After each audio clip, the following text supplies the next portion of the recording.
leverage. Again.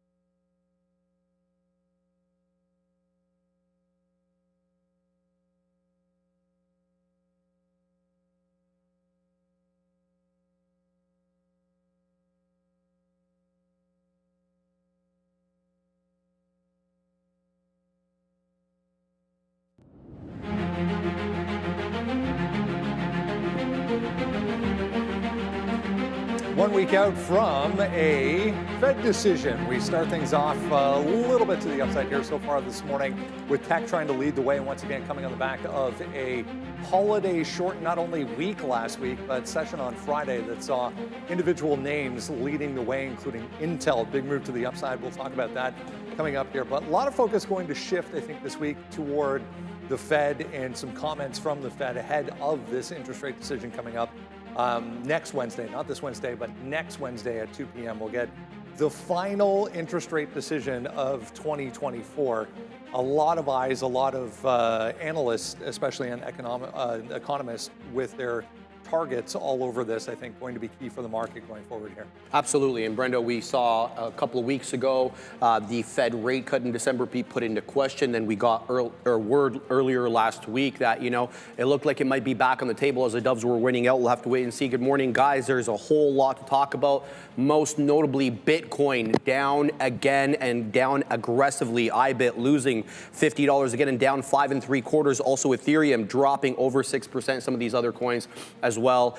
We got to keep an eye on Intel with a good headline on Friday. Possible tie-up with Apple to make some of the M processors. Brendo and Boeing catching a reverse bump here as Airbus continues to struggle over the weekend with that software update and whatever in some sort of sun rays affecting the data and the corruption there, Brendo. Now we can't go on Boeing or Airbus planes, apparently. Can't fly. We'll talk about BA coming up here. That's a look at the overall market here right now. We're leaking once again, but it was trying to bounce here a little bit, coming on the back of, 1, 2, 3 sessions in a row straight to the upside. We went out on the highs, essentially, going into the half day or half session back on Friday. So we'll touch on that. We'll touch on Tesla coming up here as well. Again, European sales, as you mentioned, to the downside in a pretty big way, right back to session lows at this point. New tie-up between Amazon and Google to talk about, both Amazon and Alphabet looking a little bit weak here to start things off this morning. Alphabet trying to bounce, but below the lows from not only the last day last week, but going back to the middle of last week, there was some key levels that came into play there as well. It's crazy how fast this year has gone by. Absolutely crazy. Here we are, December 1st. It's the job, Brendo. I know, the last month of the year here. It makes everything go by so much quicker. We're always so headline-based, I feel, right? What's the next thing? As Obi likes to say, what's the next trade? I also want to bring your attention, guys, to oil. So USO down right now, but oil bumping back near that $60 mark as obviously belligerencies possibly in South America start to brew with the weekend there. Donald Trump putting a tweet or whatever they call them, truth, that the airspace over Venezuela should be considered closed. A lot of people assuming that's going to be a pretext to some war or some sort of engagement, Brendo. Yeah, we'll see what happens with that. Here's IBIT just popping up in front of me on the screen here as well, back to the upside a little bit as we kick off the equity session anyways. Here at 8 o'clock, remember, brand new start time gives us so much more opportunity to talk about not only what's happening on the economic calendar throughout the day, but also earnings coming up. There are actually a few notable names reporting this week. Salesforce, one of those I saw on the calendar this week. We'll get that over the next couple of days here. There's a few in the morning that we can touch on in the pre-market as well. But brand new week, last month of the year, guys. Happy Monday. That's right. Last month of the year, December is upon us. And hi-ho silver, because We're going up today. at least this is up today. A 1.5 fresh highs on Friday. So congratulations if you're in the metals. The Nasdaq right now, it's not looking too good, but blame that on crypto as actual physical hard assets looking pretty good here. Like, I'm gonna like this one for a long today. Just have to look where the momentum is gonna be, right? So you're starting off this month, pretty much everything on my quote board is in the red. You save for a couple of metals here, the VIX, Boeing with the Airbus news, that'll be good for them. But unfortunately, it's because Bitcoin tagged 85. And that's just how it is. So you look at your quote board, things like BMNR, yikes, down 6%. Already talked about strategy not looking too good. But hey, December, Christmas is around the corner. Bill's got the dub. We'll take it. So in a good mood to start this week. Yeah, let me know what you guys are trading. I'm putting it in the chat here today. Good point there on silver. Nice to see that all the way up. It's going to be a rough day for names like Robinhood today, SoFi, some of these Webull probably as well, as we watch out for crypto bleeding. I mean, it was just at 84.9 or so. Nice little move higher right there for BTC coming into the day. If we just type in here Bitcoin, you'll be able to see what this chart looks like. But yeah, welcome back everybody. We're now starting at 8 a.m. So if you're just joining us now wondering what's going on, this is an everyday thing right now. So you join us every day and we'll have some fun for you. The whole crew is here, so we're getting excited. Joe's here. I'll talk some options plays very soon. But yeah, Bitcoin 92.5, man. It just got up to that ledge there on Friday and fell back in the last couple of days there, as we talked about. We could talk about the yen. People think that there's some sort of liquidation happening over there. But yeah, I don't know, man. The talk of Bitcoin potentially heading lower here seems to be the start of the week, and what we're doing over at Trader TV Live now is focused on, will crypto hold in between the 76 to 80,000? We do have scheduled today Kevin O'Leary to come through around 10:30. So he has a new company, Bitzero. He wants to talk about that. We could talk about where he sees that crypto space moving, or where the crypto space moving forward there in his new venture coming through. So that should be fun with Kevin in and around 10:30. So join us then. But yeah, I don't know. It's looking like we have a little bit of a bleed, happening here in some of the space. And NVDA even got downgraded today, and there's been a few other things happening. This bouncing off that 180, so that's not great. I thought today we'd come in and maybe see it continue its little rally there. We had, remember, 3 of the last 4 days, NVIDIA was up, but it covers that all and looks like it wants to go lower. So I'd say today definitely feeling the short. Like, I don't know what everybody else is looking for right there. But yeah, gold and silver seems to be the upside, and then the short seems to be in the crypto space. And then anything sort of attached to this AI trade right now. Micron's lower. They're building a new plant, so that cost gets added up here. So I actually have them written on the note here. And I think a lot of the sticky note stuff, it's still pretty early. Like, it's even 8 o'clock, so we still have an hour and a half to go. The market coming back in here to start the month is not great. We finally did have that red month last month there on the broader market. So that's not a good start here for this month. But we'll see heading into Christmas. I mean, some of the retail spaces I think is where you could hide for now too. Walmart breaking out at all-time highs today as we start, right? So they're up zeros right now, looking like they've taken it out already. So that's starting to creep a little bit. So that's Walmart, a good look. ANF, AEO, some of these other names here on Cyber Monday. I don't know. I didn't do too much Black Friday shopping. Get anything done there? I couldn't. I mean, outside I couldn't really think of what did I buy. Some gifts, like it's all gifts, Christmas shopping, right? Like it's a good time to maybe find a deal if you already knew what you're gonna pick up. So like shopping for like nephews, yeah, it kind of just nothing crazy. Like I couldn't find anything that I really wanted myself. So it's what it is. Like my son got new winter boots. There you go. He's only a size 14 now. He's 13 years old. Well, you buy new ones next year again too. Crazy. I told him, you better stop growing those feet, man. And then we had steak last night, so it's like, God, he's gonna grow even more. Yeah, size 14. I couldn't believe it. I was like, just wear mine. So yeah, it'd be fun. We'll have Kevin come through here. We'll talk about those things. So get them questions if you have anything for Kevin in the chat. It should be good. But you guys behind us managed to buy anything there for Black Friday or anything on your mind here for Cyber Monday, Sharif and Brendo? I traditionally do all of my holiday shopping on Black Friday and Cyber Monday. What'd you get? Nice. Everything. Okay. A lot. A lot. So yeah, no, I'm good. I'm good. Yeah, You're loaded up.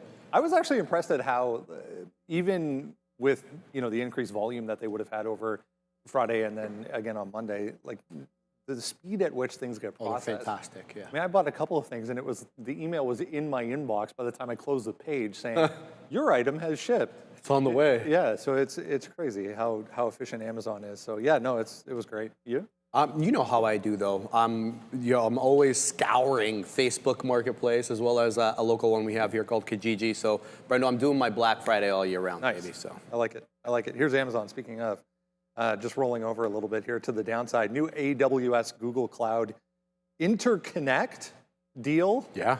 Sounds fancy.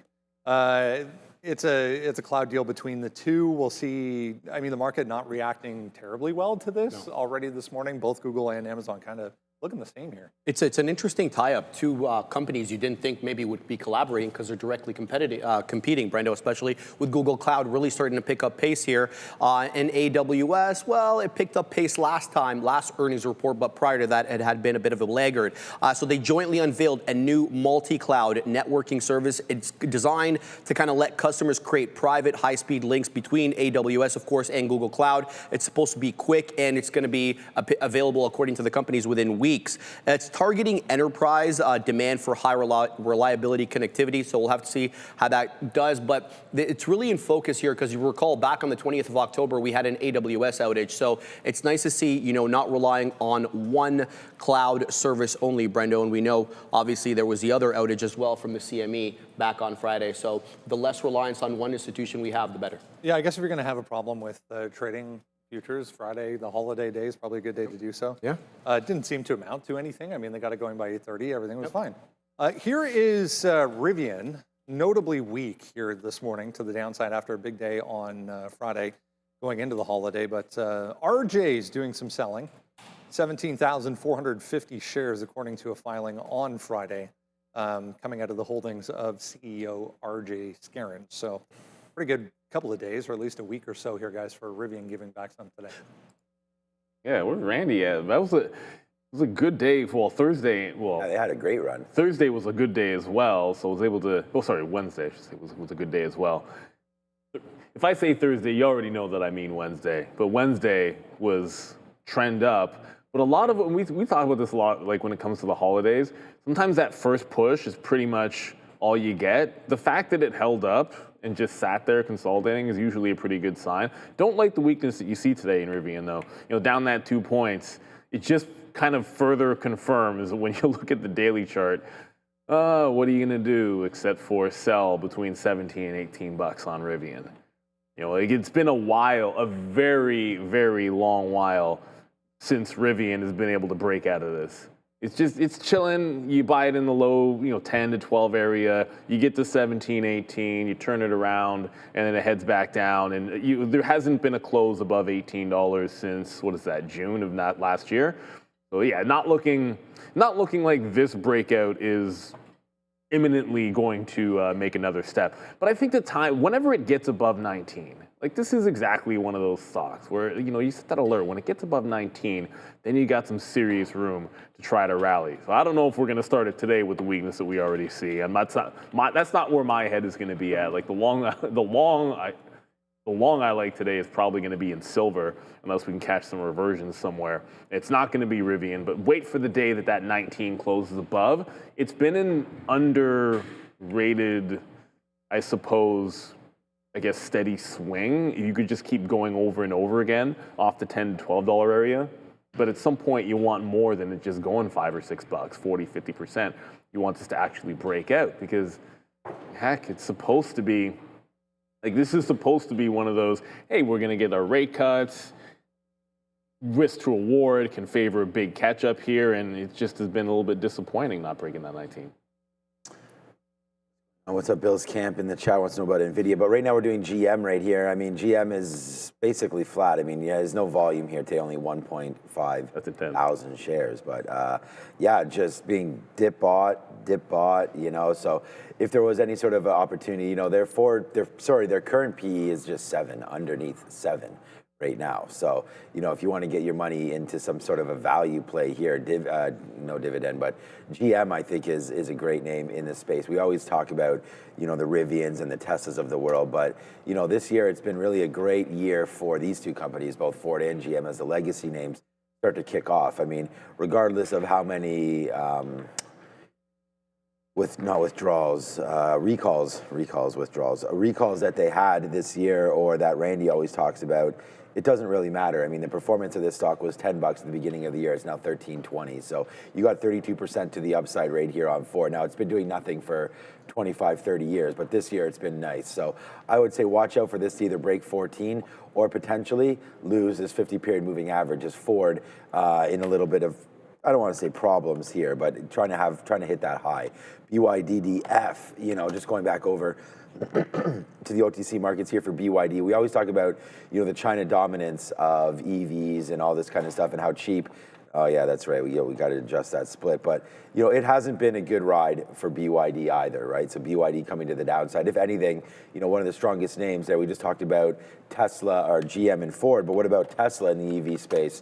Again, you know, the name that we all love to talk about and love to trade around here. This is actually holding out pretty good when you look at this compared to that BYD. We can actually call up Toyota Motors as well. Ford, as I said, was having a problem with some of the highs, and so maybe so is Tesla here, near that 460 to 470 area. We'll see if we can eventually break through and tick through this 480. And it's a nice, again, what a great 3-day battle back for many, many names. And this just came right up into its 50-period moving average again at 430. So worth watching out there for Tesla, see if we can get going today. But I'm feeling a little negative on the day here. So I don't think we'll be looking for longs on Tesla, but if it does give us a little dip dance, I think we can look for some buys there in Tesla. The level's been like 418-ish. That held here and had a nice little weekly top before finally breaking through that. So maybe 418 to 420 here on Tesla could be something. So that's another one there. But yeah, Rivian had a great couple days, and nice to see them bounce back. It's just too expensive for me. Plus the car is too expensive. The stock seems to be too expensive off that little run. And if you like a stock like this, especially one that's not making any money in this environment, look, the Fed rate cut's going to happen in next week. So that should help out Rivian. It should help out maybe the financing of cars, but much better to wait. No point in buying the stock when it's at the highs. You better to wait until we dip down a little bit. So out of all of the stock in here, I think GM for me would be, you know, the one that I think has the chance to run the most with Tesla. So I would much rather be in GM than in Rivian right now, and Tesla than all four of them. So that's kind of my thing there. Yeah, MSTR is a problem. Yeah, all of those are a problem, not just MSTR. This is down to 170 right now. Oy, oy, oy. Yeah, I mean, this is that couple good days in the market. Oh, this might show this flip as well. This is a couple good days in the market. Yeah, well, there goes Bitcoin. So we're going to have to be very, very careful with MSTR and BMNR and all these other names here today. I think it's a very, very slippery slope for crypto. I think there's a lot of people losing. I was talking about this about a month ago, and that crypto burb, one of the biggest bulls that we've ever had on the show crypto-wise, was tweeting that he's out of the game now. And he might have absolutely, I don't know if he top ticked or what, but that was very, very unique to read that. And now you're seeing, you know, what an epic collapse here in the last month and a half for crypto. I mean, it was 125, 128, down to 86. Like that's, people are, you know, were worried that the Nasdaq was falling down here. This is, you know, Bitcoin's definitely hitting the skids here. So we'll have to see if it can find its balance. What was it, 82 or so, I think, was as low as we got to before? Oh, it bounced pretty much exactly off of 80, but the prior lows were in the 70s. Yeah, there was 84 or so was kind of like the closing candle there in the destruction. But yeah, there was 80,500 or so. So we'll have to wait to see if this little get up here that has to do with, that has to do with tariffs in April, those levels need to hold. But if it doesn't, it doesn't, right? And then you, as Neil mentioned here, even the 70s, yeah, it's even below the 70s. Really the support is like between 60 to 65. I could see us getting down into the 60s there for crypto. Well, it's interesting. If we lose, yeah. It's interesting to use the word destruction. In 2022, it went from 70 down to, 20? What do we call it, 16 or so? Yeah. So like this is not, for Bitcoin, this is nothing. It's absolutely nothing. And then you go back to 2018, it went from like the 20,000 fail, and then that recent low was 3,000. So that lost 80%, 80-something percent. That time, the other move was maybe not quite as crazy, like 70 down to 16. But you're still, like in that particular case, like you're going to end up losing like 75% off the highs. So 80 in 2018, 75 in 2022. Yeah, this ain't no destruction. The only problem with it is, Neil, the climate is so changed for Bitcoin, right? Like back then you had basically no institutional money in it, none of these ETFs, you had nothing. Now the problem is you're getting it absolutely clobbered when there's actually money in this. So that's, to me, is like, that's where I'm worried. It's much different game. Obviously now Bitcoin is a way different landscape in 2025 than it was even in 2022. That right? doesn't worry me. I mean, ultimately, like, I think what it does do in a certain sense is like you might have like you're gonna have more of these types of liquidations because you have a lot more leverage out there at the end of the day. And that's like, that's the double-edged sword. But at the same time, the same reason why I don't think these like people thinking it's going to millions really rapidly, I don't think that's very likely either. So like, I just feel as if you're going to go into a situation where the chances of it going 70-80% down are a little bit lower. Now that being said, if Saylor, for whatever reason, and I'm not saying he would, but like, it's just say if there ever was that type of liquidation, that would be a different story.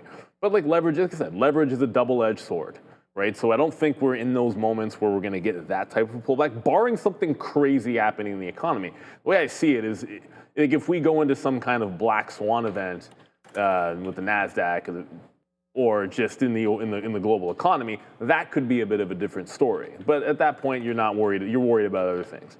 So at the end of the day, shout out to BTCC. Every time I see that, I'm like, Jaren Jackson, MSU, baby.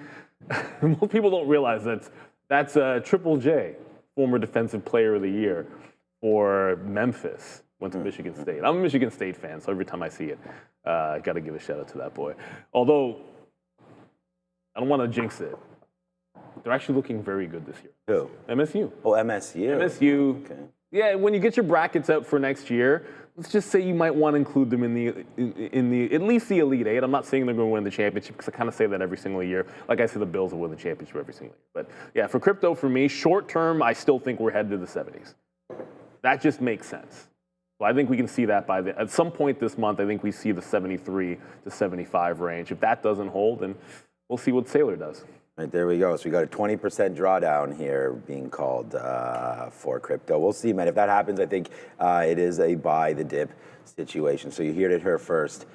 20% down for crypto, and then we bounce. So we'll see. BMNR and Ethereum may be a different story altogether.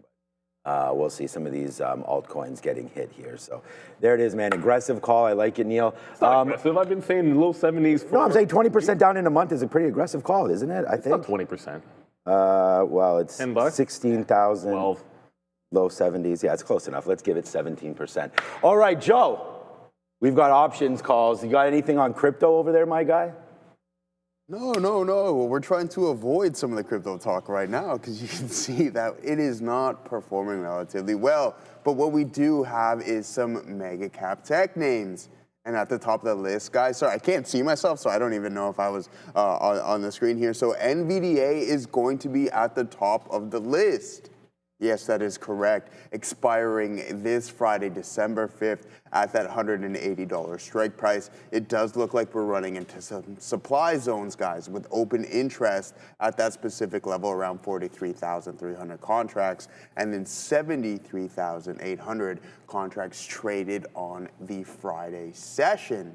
Now, as for Amazon as well, too, guys, sitting around 18,200 contracts with volume around 24,000 at that $235 strike price. Once again, expiring this Friday. And as for Microsoft, guys, open interest sitting around 7,050 contracts and the volume around 6,680 at that $500 strike price. So keep an eye out for those levels to potentially come into play and run into some supply zones. Now, as for the call of the day, guys, we're going to be looking at Tesla at that $435 strike price expiring this Friday with open interest sitting around 6,490 and then the volume around 12,100. But as for the bid and ask, not horrible, right? You're sitting on $13, which isn't completely bad in the world of options, especially when they are valued at $7 and roughly around $8. But the delta, guys, you can see that it's a slightly out of the money strike price, so that is going to be around 438. So not too bad whatsoever. And then the gamma as well, too, guys, relatively light. One thing to note, I think, is the at-the-money IV. Super cool for Tesla. 40.8%, guys. Great look there on Tesla. And I want to shout out, we got Adam James with a super chat in here very quickly. If we can get to it. Oh, I don't have, there we go. Thank you. Thank you, Assassino. QTTB, one for Sharif and Joseph. If you're wondering, that's because it's a small capper. What do we have for deets on this? Obviously, it's up a bunch, 8% short float, but that's not the score. 3.4% float, or 3.4 million float. So relatively small float, and 8% of it is short. You're going to find Q32 on the watch list, so check it out. It is all the way to the bottom. We got a phase two complement inhibitor. Yeah, okay, yada, yada, yada, pharma up there for sure. But they might earn up to $600 million in milestone payments, so that's going to be a big deal anytime you have a company this small. Holding VWAP pretty well is QTTB, and obviously, well, I got to zoom in so you can see so you can actually see some of these levels. But it is breaking out some pretty key levels. Go all the way back to the beginning of the year. You had $4 resistance then, you had $4 resistance in the middle of the year, and then you had $4 resistance in October, and all breaking that as we speak. And some breaking news here. NVIDIA takes a $2 billion stake in Synopsys with expanded computing power partnership. Probably not going to move NVIDIA very much. What is Synopsys? Is SNP? No. What is Yes. Is it SNP? No, man. SNPS. There it is. So I actually got it right there. So there goes Synopsys there, 415 up to 450. So don't know anything about that, but obviously a $400 stock is there it goes back up to the upside. So another name that was beat up over the last little while, there's goes down to 380. And, sometimes you don't need to look far, right, to find a spot where a potential bounce could have been. And again, on such a random name, on a random story there, just boom, boom, and boom, and right back up. So I think this is the thing about technical analysis. If you can find a stock that has some sort of a story with it and comes right into these levels, I mean, obviously not a great earnings call there or something, but nice move there for Synopsys getting going there, up 7%. So maybe there is some kind of a, sort of a life jacket or whatever thrown here to some of these names. And there goes NVIDIA making that move upside. But that Synopsys move looks like it happened around 8 o'clock there. So this NVIDIA move is just sort of happening right now. Remember, these are all dark pool prints that come through. So it's not like NVIDIA got a huge bump and fell back in there. So you got to be careful with all of that. But yeah, there it goes. Looks like the market's starting to come back just a little bit here on the broader market of it. This is AMD, but of course in Germany. Okay, that doesn't make much sense. Let's go over there. Must be some sort of an ADR or some sort of EDR, Germany Depository Receipt. But they're 213, so AMD not heading higher there like NVDA is. And then, the big one from last week is Broadcom. Broadcom took out all-time highs, got above that 400 mark for a minute, and now is trying to get back some today as well.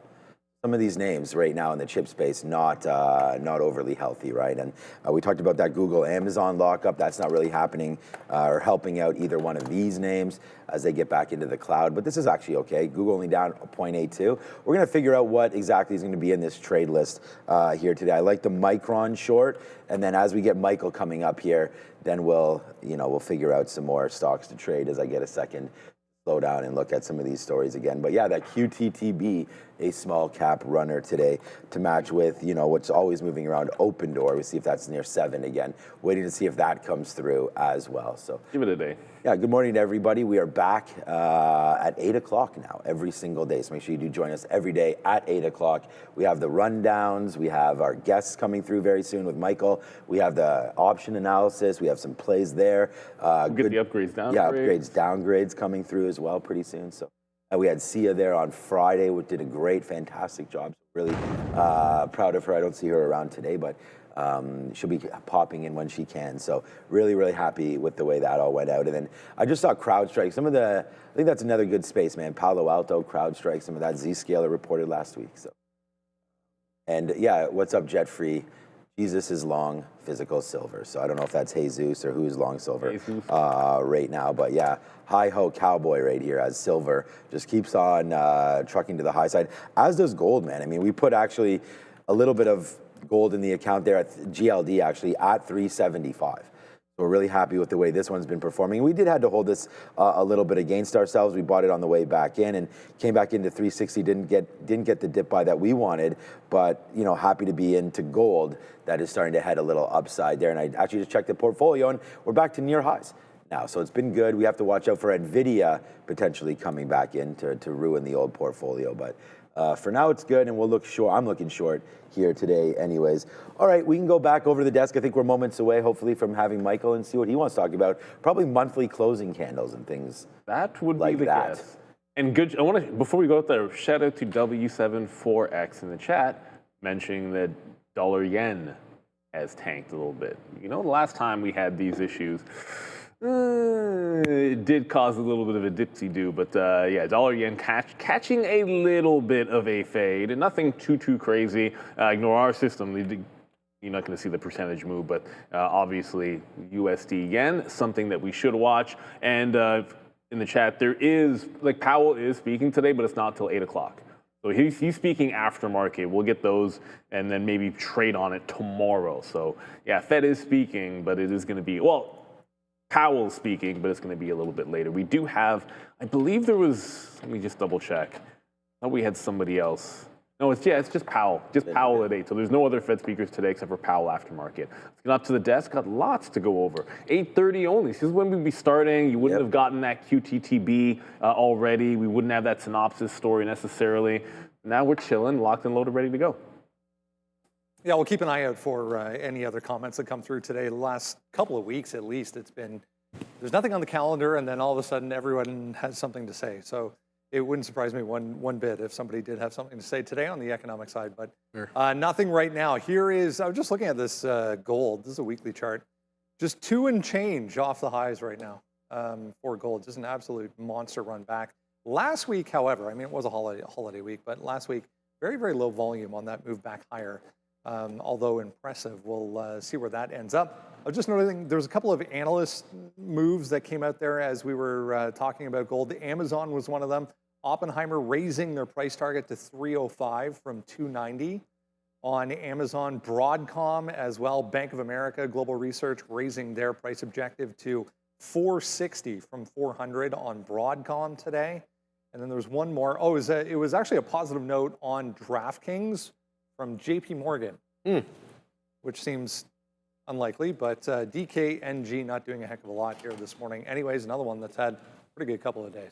Yeah, not bad, Brendo. It was an aggressive sell-off to begin the year, as we've seen sort of Polymarket and Kalshi take a little bit of their steam. And we've also seen some regulatory headwinds for these guys, higher tax rates in certain jurisdictions, as well as having to give up their license in Nevada in order to be able to actually offer some different products outside of Nevada. We're specifically talking about FanDuel and DraftKings, who had to actually forego some of their licenses there. So we'll have to keep an eye out on that. But it's been a pretty aggressive sell-off for DKNG, Brendo. Year to date, let's just see where they're down year to date. They're down not too bad, 12%. Not definitely a little bit less than what I expected given the sell-off as of late. We'll have to see if it can reclaim sort of that technical level at around 35. I was reading a note on the weekend. I want to go back and find that somewhere. It was just crazy stats specifically about Black Friday and the percentage of not only individual stocks that end the day higher on Black Friday, but the percentage of time the overall market also ends the day high. And it's astronomically high. Like everyone is in a turkey coma and comes off the back of, seeing family, everyone's in a good mood, had a really good meal. And it was just astronomically high. It was an aggressive buyout towards the end on Friday. And if you really noticed, we were dilly-dallying maybe a little quarter point below or something like that. Then it was quite an aggressive buy to kind of fulfill the prophecy, so to speak, as we were just talking about that. I don't want to throw a number at it, but I think it was like something like 75% or higher. 75% of the time or higher. Black Friday specifically is a positive day. Michael Noss going to join us and yes, indeed, talk a little bit about monthly charts, his favorite day of the year. We say goodbye to November and start off December. I'm just trying to wake up Mr. Noss, guys, so we'll get to him in a minute. Maybe when they have he's not starting at 8 a.m. like us, No. I guess. No. we go get the prediction markets going and say, what time will Michael be ready? Yes. I don't look. You could bet on pretty much everything else, whether it's just to jump back for DraftKings for a second. Look, I understand. I know Shreve said it's been a rough year for DraftKings. I get it. It hasn't been good.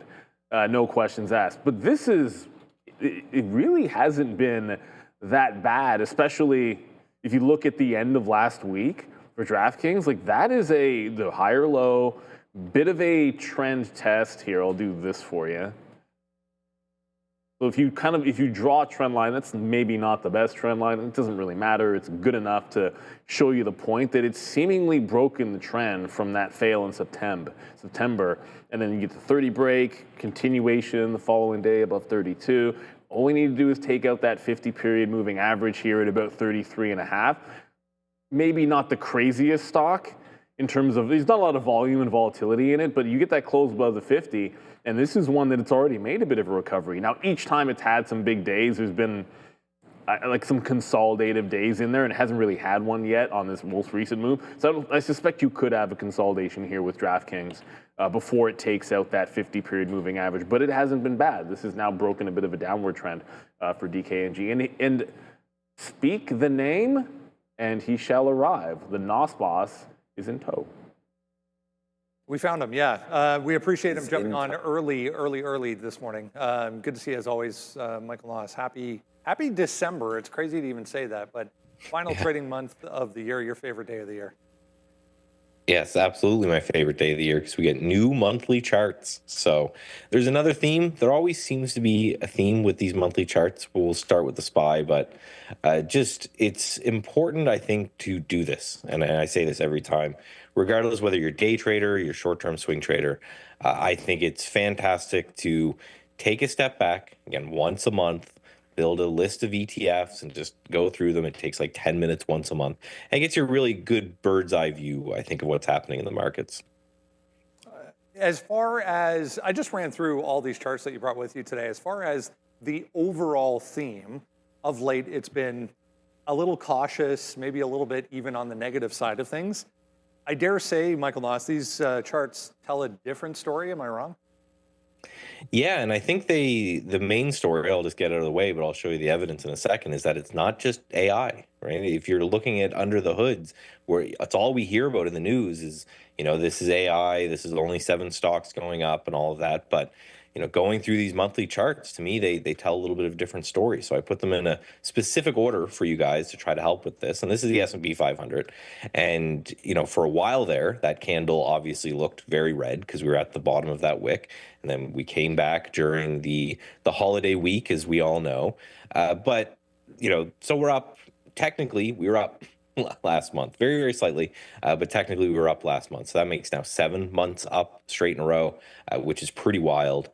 However, still a red candle, so maybe the beginning of a little bit of a back and fill or sideways consolidation. But this next chart is interesting to me. And this is XLK. So the S&P 500, I've talked about it before. The 3 major sectors that make up over half of your S&P 500 are your XLK, and this is technology. So this is your NVIDIAs and Apples and all of that.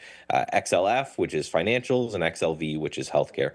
And XLK, or technologies, was actually down. And you could look, you see the same thing if you just bring up the QQQ, also down this month, which, again, it's rotation. And this is what we want to see if this bull market's going to continue, is that, this is telling us that they've sold a little bit of technology, but yet the S&P 500 remained good and closing at highs. So I think these other charts will kind of explain why. So this next chart is the RSP. I talk about this all the time, but this is the same names that are in the S&P 500, just equally weighted instead of cap weighted. So it's no longer a big cap tech or a big tech index the way the S&P 500 is. This is just an equal weighted version of what the largest names in the market are doing.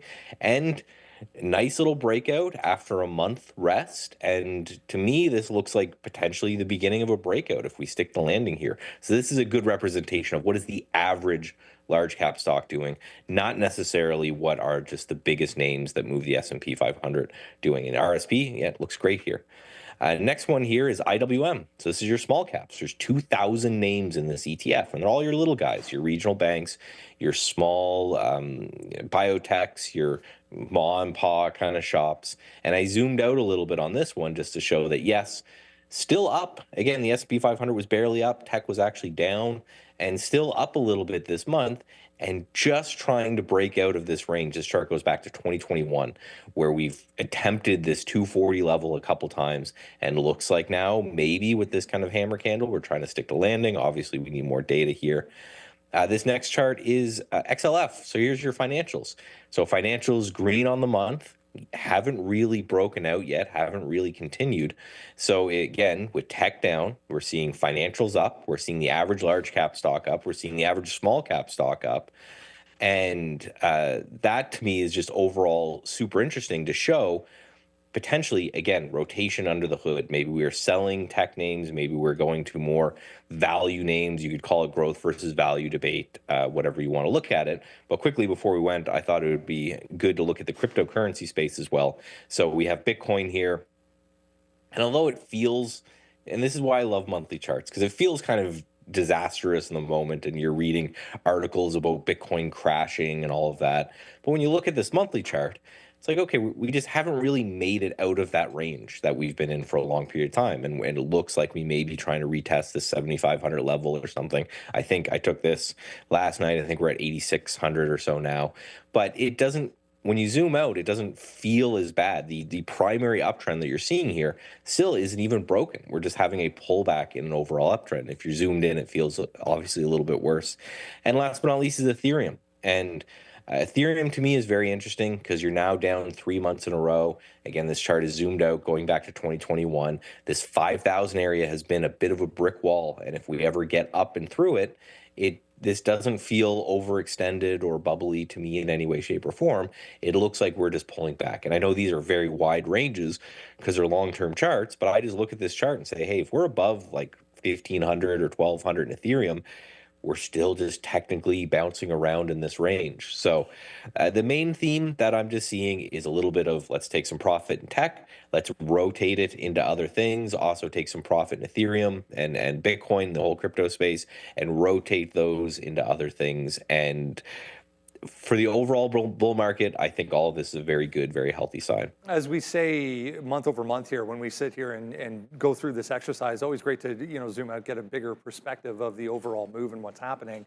Yes, as you mentioned, these are massive, massive ranges on both Bitcoin and Ethereum. But as you said, it kind of makes you feel a little bit better anyways that it's come down, better part of $50,000, but overall technically still within that high and low. I wanted to zoom back out to, I remember, I think it was spring, you and I were on here talking about the fact that in order for this rally that at the time, was coming off the back of the sell-off into the low in April, and then we had 2 or 3 months back to the upside.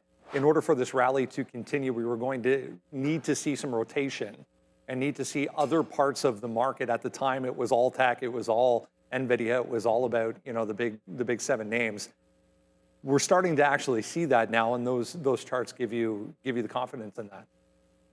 Yeah, and I think the reason you need to see it is because it all depends what happens when people take profits. And I've been chatting with you guys through bull and bear markets, and in bear markets, I always say, the laggards or the leaders will get pulled down with the laggards, because what's happening is people are taking profits, and they start taking profits in bear markets, and they move those profits into cash, or they move them into bonds or defensive assets or things like this, because they're overall worried about the economy in the long run, and therefore the strength of the stock market in the long run.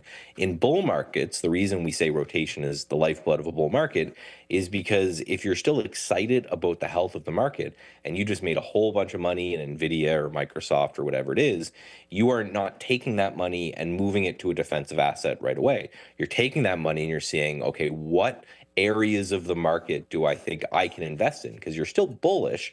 You're just probably a little bit too overweight the things that have run so far. So the fact that we're seeing things like healthcare and financials and all of these things hold up and kind of take the baton in this market that's why why it's so important that this is the lifeblood of a bull market, is because I don't want to see, if I saw tech go down and like bonds rip, to me that's more of people are getting defensive. In this case, they're looking for opportunities still in the stock market. They're just looking for different areas that they're not already super overweighted in. Which makes it even more important to zoom out, as we said, and get a bigger perspective of what's going on, as the narrative that we've heard over the past few weeks and months has been all about, valuations are too high, tech's too expensive, the overall market's going to crash, yada, yada, yada. So very, very good point. You and I have had many discussions about the Santa Claus rally and going into the end of the year, what to expect. Maybe we can touch on that coming up here, in the next couple of days or so. But in your mind, just from where we stand right now, is there something that really jumps off the page at you as could actually lead that Santa Claus rally? Well, it's funny. I was actually, before this, I was reading my Stock Traders Almanac, and that's what they're going after for this month. And yeah, what's interesting to me is that there's the Santa Claus rally, and again, I'll come and I'll bring all of the specifics because this is something the media gets so wrong. Just quickly, it's the last 5 trading days of the year and the next, I think, 3 into next year or something like that. So still a little bit to go there, but definitely something I'll cover very soon. But on top of that, there's something that's generally called the January effect. And the idea here is that small caps generally outperform large caps near the end of this current year and the beginning of the next year. And I think that has a lot to do with kind of tax reasons. So people sell all of their small caps, the stocks that didn't really do well this year, in order to generate tax losses. And then in the beginning of next year, they start buying those names back and buying the names that are interesting back. And we just saw the IWM trying to, after 5 years, break out into new highs. Those two things combined make me really, really interested in looking into the small cap area, just to see, they're more fun to trade. I think I've said that a bunch of times. I love, you're going to get more explosive moves in the small caps than you will in the large caps.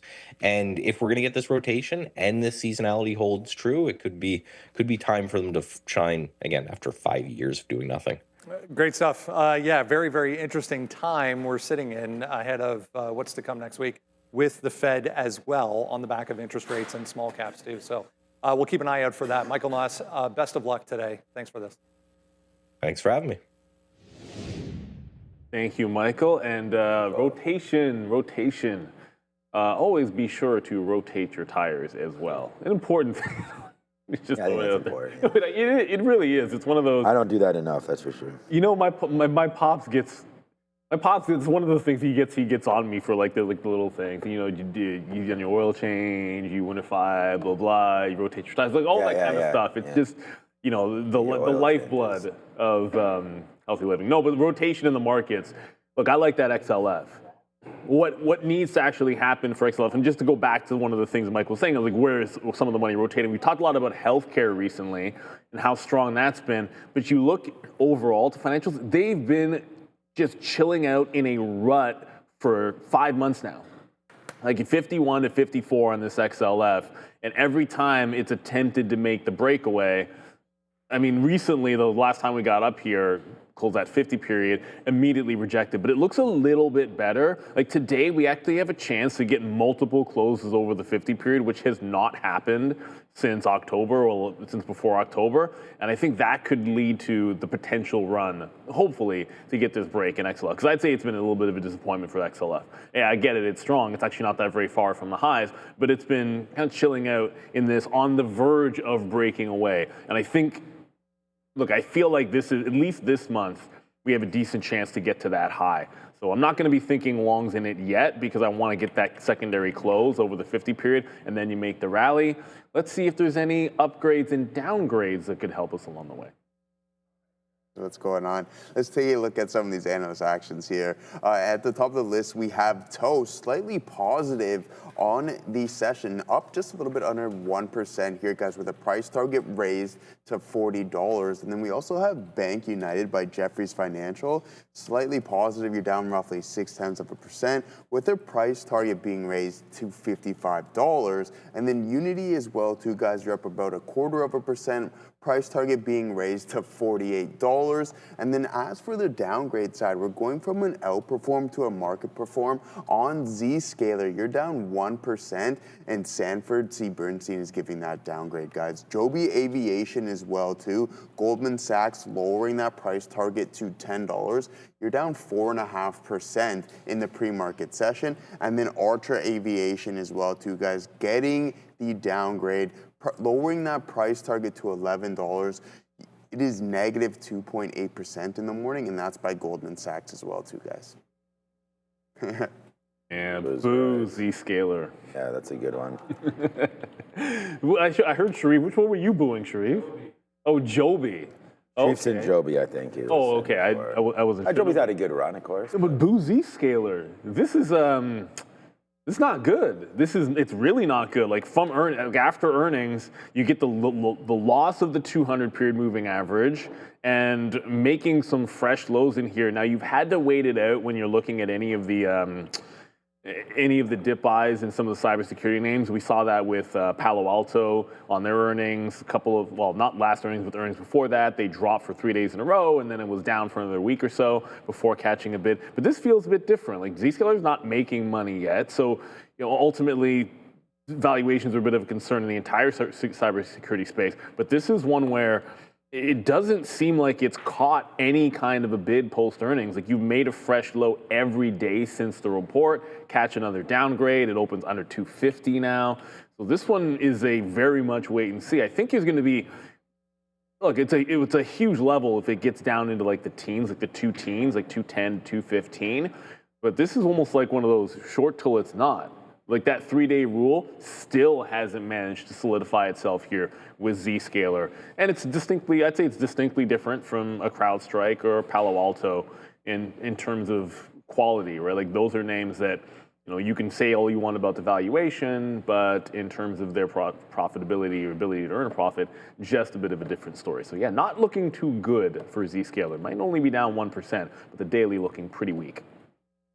Yeah, I'll just talk about, Sharif was just looking at, we were all looking at Joby there. And yeah, just a name that it's performed well, but I take that back, not really recently. We did have a good little move up there in the last week or so off of 13. And yeah, this is coming into, again, a good level. Like if this is going to be somewhere where we're going to start to get long here as, aviation and just a little bit of a, buying a relatively new company, in early stages here with Joby. So, this 1150 is the 200 period moving average. We haven't even come close to it since we broke it when it was, a little wee one down here, $4, $5, $6.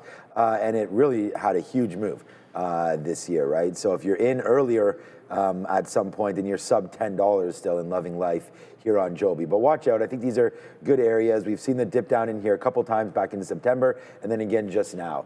So they were downgraded. So that's going to give us maybe an opportunity to think between, 10 to 12 here on Joby. Looks like a decent buy. They did have some sort of a tie-up with Elon and some Tesla news there over the last couple of weeks, I believe, as well. So, yeah, watch out for Joby there. And then the other one is Archer, ACHR, was another one, Archer Aviation. So, do the research, pick which one you like. Both of them have been hit quite aggressively back in. This one looks like it's probably broke the 200 period. Yeah, easily right there, down into $7 for Archer. So a couple different names to look at in this space, Joby and Archer. I actually like them both. I think that these are interesting, areas of potential growth. If you're looking for high growth names that may benefit from interest rate cuts. Both of these names will be similar to that Russell that Michael was talking about there, looking for lower cuts. So yeah, I think it could be someone in the chat there. What's up to JC there? Could be a disappointing open. Yeah, we'll see. Right now the Nasdaq is underneath VWAP, and yeah, we have to see about this. Look, we were panicking because we were at 25,000 not too long ago, right? So the fact that you're at 25.2, 25.3, much better than where we were last week. And yeah, giving back what we did on Thursday. Thursday was closed. What we did on Friday here today. So yeah, down 1%. It might be the sticky notes coming up momentarily, but I pretty much only have. Oh, yeah, I only have shorts. I have one long though. I'll tell you what it is in a while. AHMA? AHMH, yeah, whatever that is. I'm chuckling at the name of this company. Ambitions Enterprise well, you gotta be Management ambitious. Co. Why not? Why not? I can't even find a story for this one here, everybody, but I saw in the chat a few people mentioned, KC's in the chat mentioning a AHMA. So, yeah, still not really seeing anything. Let's see the details on this bad boy. 2.8 million float, that tracks. They're a media company. So there you go. It's a 2.8 million float media company. Can't find the news on it, but it's already done 6.5 million shares pre-market. So they've rolled that over a couple of times. That float, which if it's soaked up right now, that's why you can get a bit of a crazy rally happening recently to market, and obviously a huge blowout right now through prior highs. Like it's up 130%, but if you kind of look at it from the 7 breakout, like that's kind of the big level. Wow, if it holds VWAP, that's well above that 7 level on the daily. So yeah, let this one calm down. It's not as liquid as you would think when you look at the level 2, but AHMA, still can't find a story, but the float, certainly enough of a story for this small cap runner. So you got this one, and then you've got QTTB as well, both rallying here in the pre-market. All right, let's go on to a couple of e-commerce names. I was just looking at this. That's Shopify on my screen here right now. There was this note that I saw earlier. E-commerce sales essentially on Black Friday up 25% year over year to 6.2 billion. This thing's down significantly so far this morning, coming into 150, which you got to go back to the beginning of the week. Last week to come up with some levels to deal with here for Shopify. So, I mean, 25%, that's pretty good. 6.2 billion's pretty good. Absolutely. Stock's not liking that, though. Apparently they wanted more. Yeah, the gross merchandise volume, Brendo, that's what they're talking about, a key metric for some of these e-commerce companies.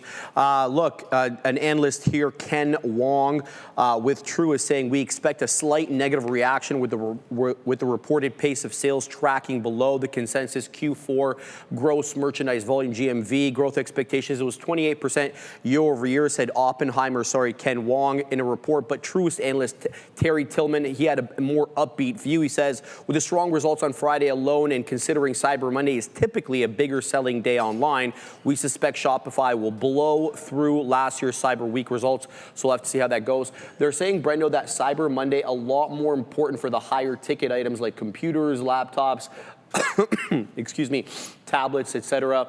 Whereas, Black Friday is more like of shopping for clothes and auxiliary items. I was just reading as well, Salesforce and Adobe, 6% and 9% respectively, again, going back to Friday. So Salesforce and Adobe, 6%, 9% increases versus 25% overall year over year for Shopify, guys. So, I mean, not too bad, but all of these looking pretty ugly here today. Yeah, and when you look at, and it's like rightfully pointed out in the chat, someone else made this point, like when you look at any of those numbers, you have to correct for the fact that prices are just going to be higher. So yeah, obviously you're going to have these decent increases notionally, but it's going to matter how much you've just simply increased prices on so many items over the course of the last year and the last few years. So maybe not what anybody was looking for, but it also gives you like the sell the event kind of deal as well here for Shopify. Like I feel like this is a name that kind of gets baby and bathwater and all that good stuff, and those types of all those types of quotes. And if you have any concerns about the labor market whatsoever, like this is exactly the kind of name which it's been a good run, but you've got this lower high that won't bust. We couldn't close that 50 period.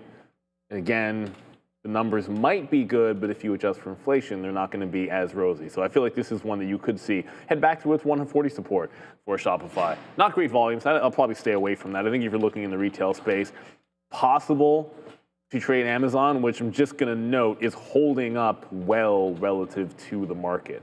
You look at these guys, and if you thought it was going to be a sell the event, not really happening. Nasdaq's down 0.2. Amazon's almost green on the session and above the 50-period moving average. So that looks a little bit better to me than Shopify. Yeah, we had XYZ last week as well. It made a little bit of a move there as they had better guidance that they came out with maybe last week or 2 weeks ago. But there it goes, man, XYZ off the bottom as well. So here's Block, very, very similar to that of Shopify. So, trying to break back above the 200 period moving average. But, take a quote from our friend Brian Shannon there. This name's still in the penalty box. But it looks like, if you put a 5-day moving average on here, which maybe I'm going to start putting on the chart because I keep on referencing it, you want to be above that. And the 50 period is still all the way up here. So that's an area of interest. If we can get back up to maybe 70 to 72, I think this could be a good short area, not long.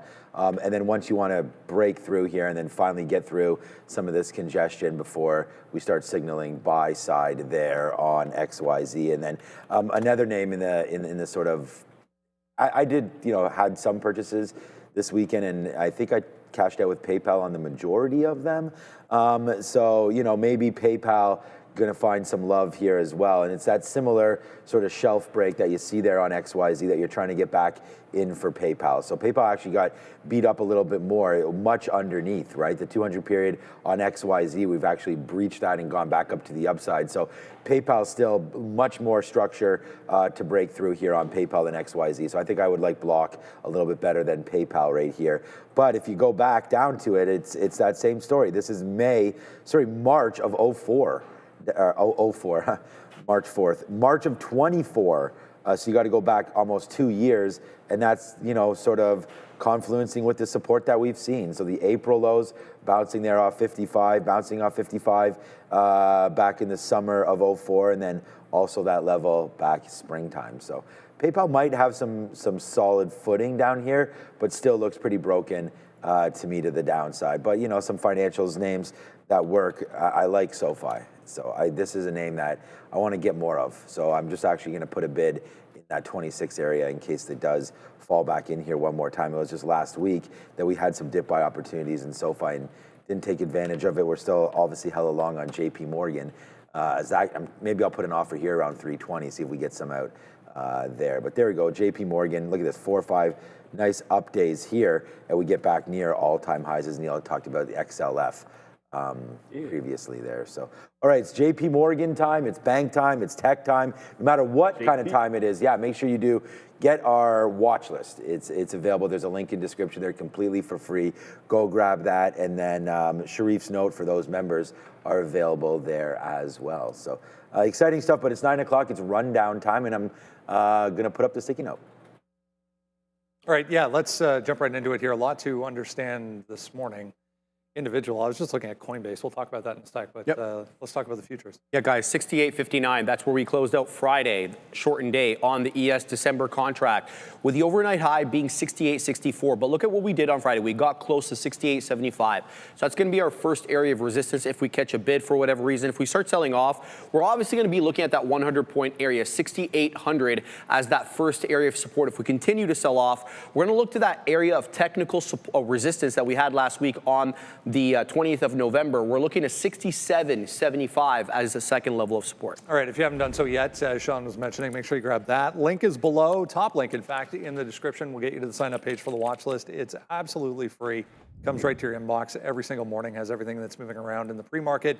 And a little bit on why. It's worth noting there are a couple of numbers coming up today that could be notable. 9:45, we'll get the S&P Global Manufacturing PMI. And then ISM versions of the same manufacturing PMI for November at 10 o'clock. So keep that in mind for after the market opens this morning. Let's, as I mentioned, here's Coinbase, giving back, I'd say, 50% or so of the last 3 days to the downside in a hurry here. There's a couple of cautious analyst notes on Coinbase specifically this morning, but I think Bitcoin the story here. Yeah, it's not a good look, Brendo. You felt maybe last week we saw the worst of things and things were starting to recover. It doesn't look like it's quite ready yet. Here's what we're talking about. Slid Bitcoin, that is 5.5% down to 86,435 and extending the broader October-November correction. And of course, reinforcing that near-term bullish momentum that we've all been feeling, especially if you're involved in the coin. ETH didn't fare any better, 6.1% down at 28,430. Solana dropping 7%. Dogecoin 8.9%. 6.6, all selling off aggressively. The People's Bank of China issued a weekend warning about illegal digital currency activities, adding to the stress to Asian-listed crypto equities. But it really does come down, again, we've been talking about this for a while, the leverage. Fed Watch advisors Ben Emmons highlighted $400 million in exchange liquidations as a major catalyst for Monday's sharp reversal. We know the Bitcoin exchange leverage remains quite extreme, Brendo, with some local brokerages offering up to 200 leverage, or some offshore brokerages that are offering up to 1,200 times leverage. I did a TikTok video on that. You can go and watch it.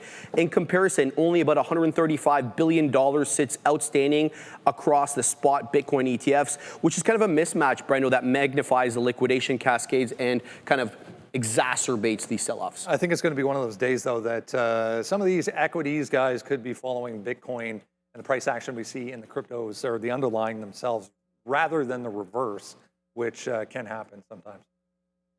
Absolutely. And just like 1,200 times leverage. That is a very, very good point there, Jay Dizzle. How does that even work? Like that is that's a quick flat there, a quick liquidation if you're wrong. If you're 1,200 times leverage. Leverage makes the like world how much are you go round. dropping in there? Like you're dropping in $1,000, you're getting like 120,000, 1.2 million. What exactly is this for the leverage? So yeah, as to your point before, I think that's like definitely having an effect on this washout right here. Yeah, I think for sure. Like you saw what happened this weekend. Well, I mean, maybe you didn't. I don't know.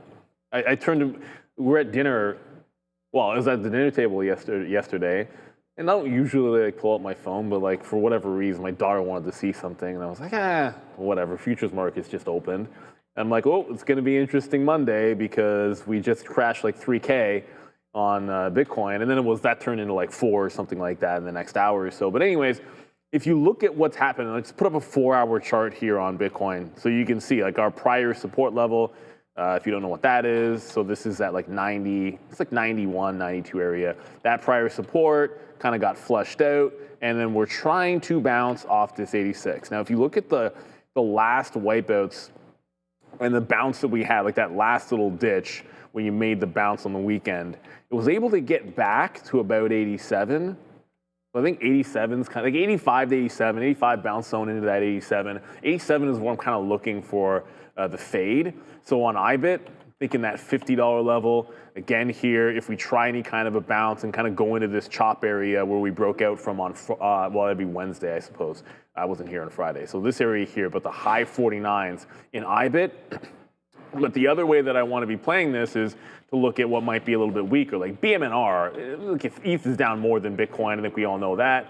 And BMNR obviously has been a little bit more volatile. This one, if we fail break this pre-market high, any kind of a close underneath that, it's about 31, I think I wrote 31.3 to give it some room. But if we close underneath this pre-market high in BMNR on a 15-minute, then I just want to look continuation short there. And if that fills in the gap into Friday's lows, that would be the other level I look for. So yeah, I mean, I'm thinking if we do get any kind of a bounce in Bitcoin today or in crypto today, I'm looking for a spot to be able to fade it. 87,000 would be the look if you're looking at spot prices. But also going to have that prior low on BMNR and the 50 level on IBIT. Look, I have IBIT written down here, right now on the sticky note. It is IBIT short there between 50 to 51.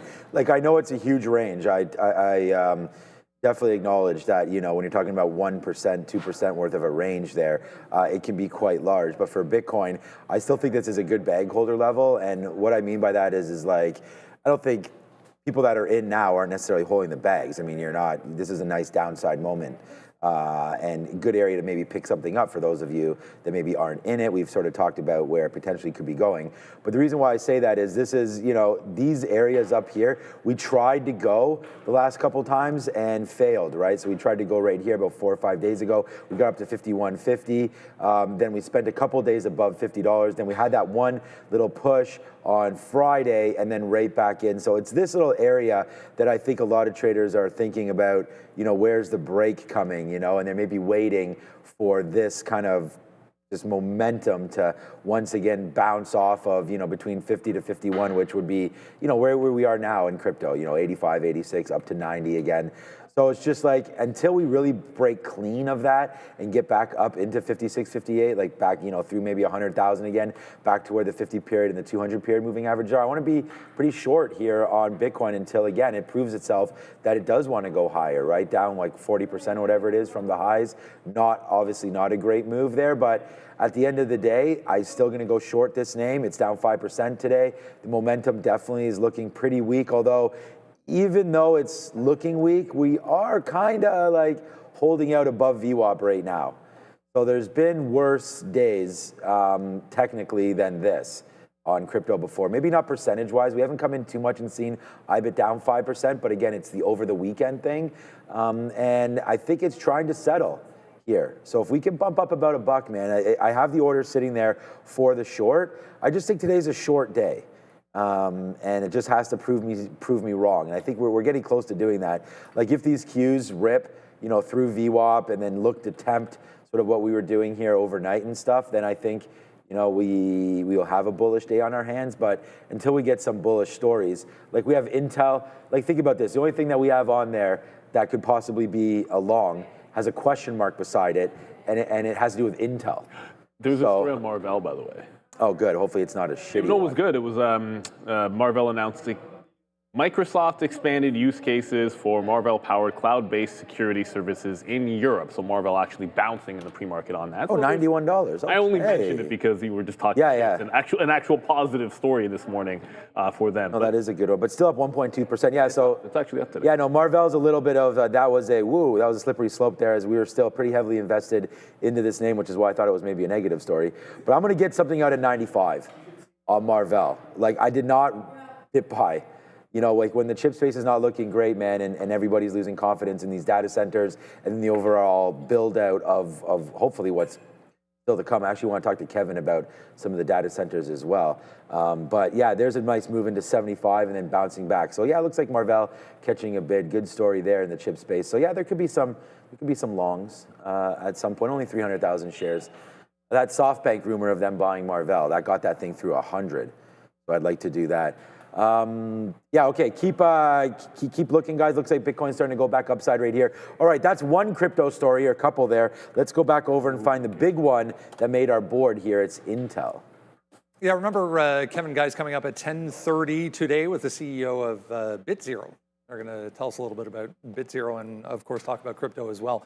This was Friday. If you missed it, Intel's up huge on Friday. Right into the close. This thing barely had a red candle throughout the day on a potential Apple deal, according to analysts anyways.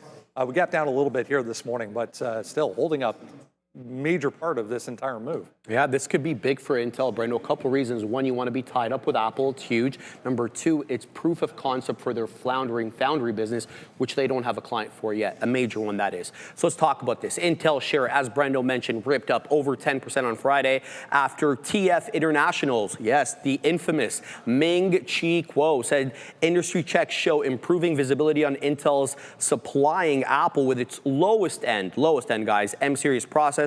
Kuo expects Intel to begin shipping chips to Apple in Q2 and Q3, not of 26, but of 2027, and it's contingent on Apple receiving Intel's process design kit in early 2026. So we have nothing guaranteed as of yet, all just speculation, but it is a good look for Intel. Apple currently relies, Brendo, on Taiwan Semi for all its A and M series chips, and this would be a re-entry for Intel and a meaningful strategic milestone. Ming Chi Kuo stressed the initial volumes are quite small, meaning that there's going to be no material hit to Taiwan Semi's fundamentals, and Apple's support for Intel would also align, of course, with the U.S., kind of changing policy of reshoring all the domestic chips, as well as propping up American foundries, Brendo, not Taiwanese. Price action will tell the story, I think, coming up today, guys. $40, though, seems to be a bit of a thing right now, trying to get back above it currently for Intel.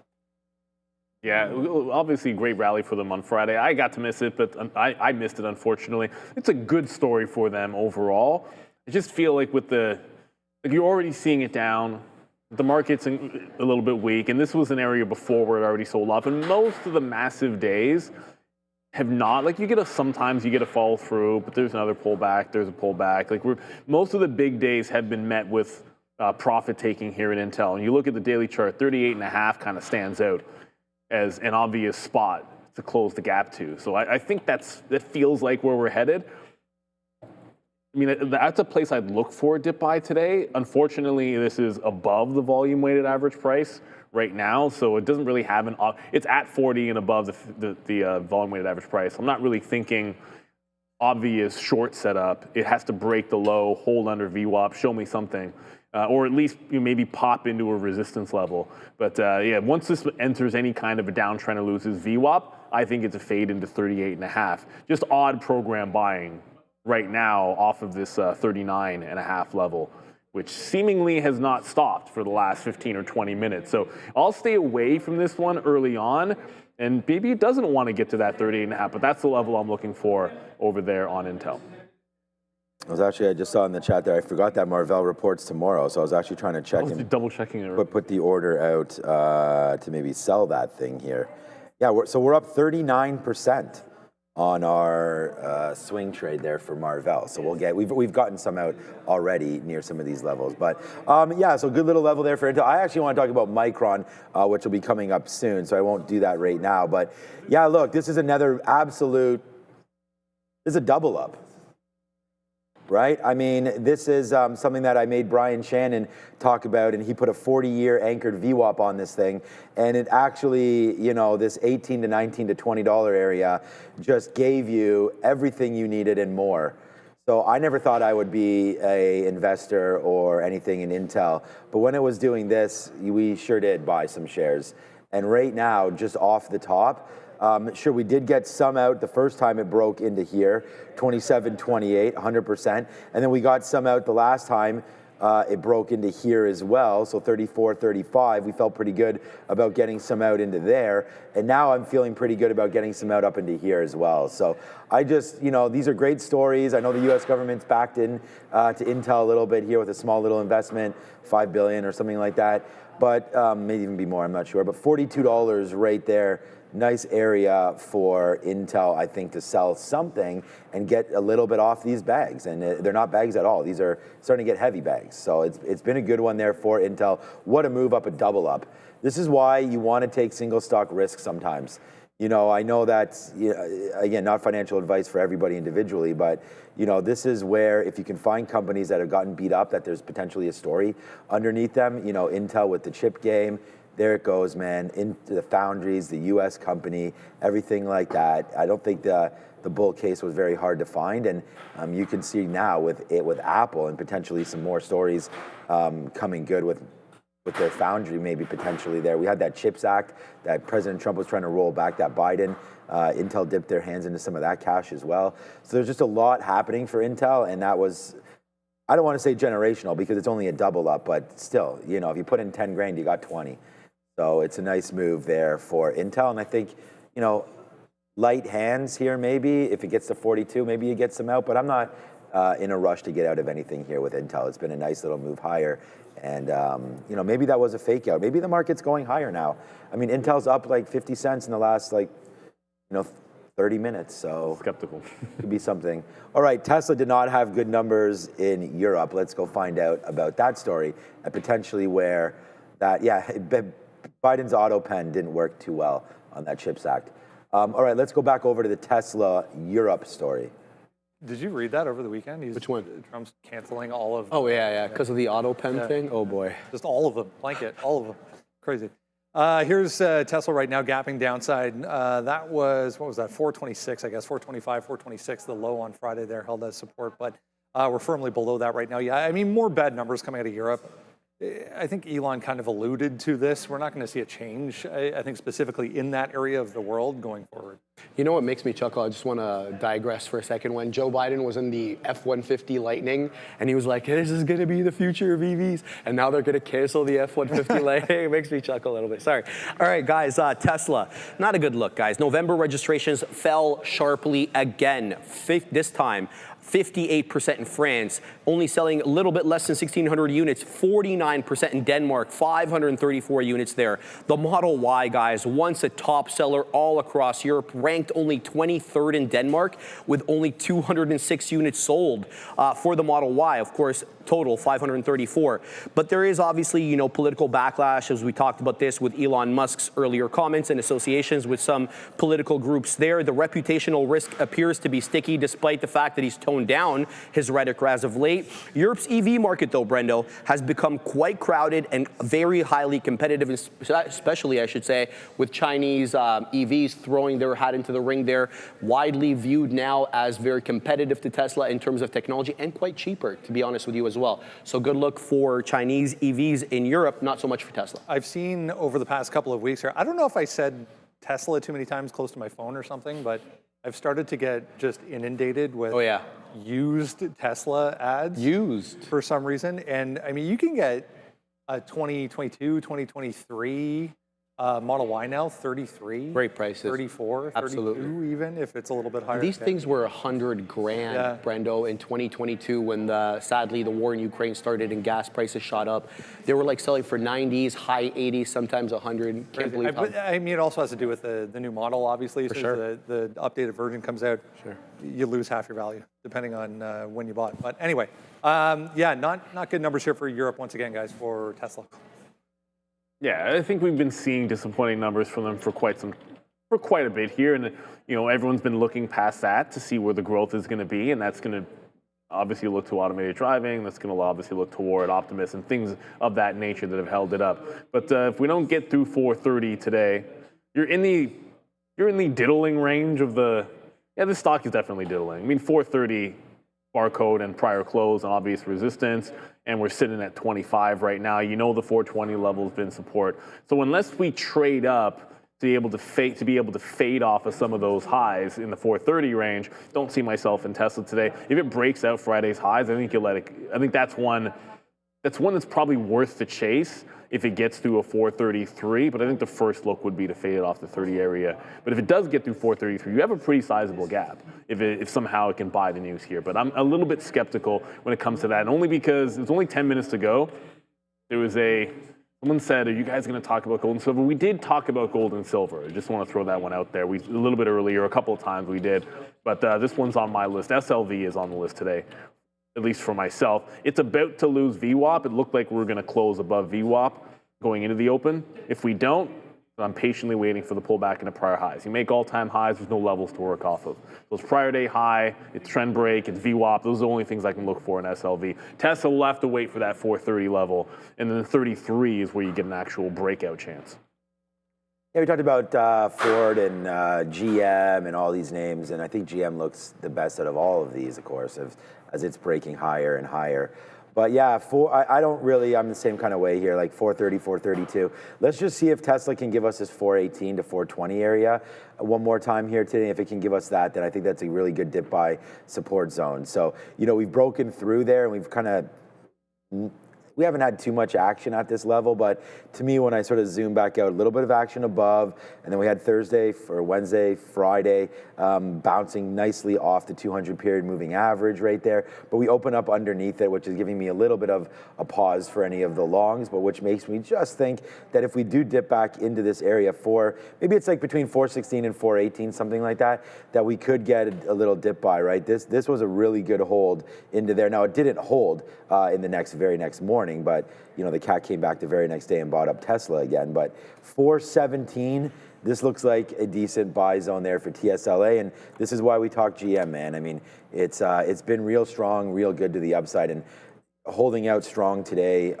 Still down 0.7, but I mean, look at this chart. It's just been an absolute monster. When we look at some of these other names and we say, like, you know, Rivian down on the year, whatever they're up, this is where basically GM was at the beginning of the year, $51 to $52, up to $73. So almost, again, like a nice 50% move there this year for General Motors. So I like this name, and it's breaking out, and it looks like it wants to go higher. Nice little retest of 68 and a bounce. So there goes General Motors, man. I mean, it doesn't have to just be a world of EVs. This name and Ford both continue to work. So I think the money is a little safer right now in some of these plays, because Tesla, although we talk about their numbers in Europe pretty bad, that's not the focus, and that's not why people are buying Tesla. It's not because of their Model Y or anything like that. It's obviously has to do with what we think about moving forward with what Elon's got planned for this company, and that new pay package was approved, so that's sort of in the rear view mirror now. And I like Tesla down here, and I think that buying it at these levels can't go wrong. But I still like the 380 if there is a potential dip buy opportunity. Like I said, you're still checking your accounts, and the money is still in there, and these levels are still pretty good. Waiting for an actual flush to happen in some of these names, I don't know. Tesla seems to be very, very strong, well above its 200 period moving average on the daily. So.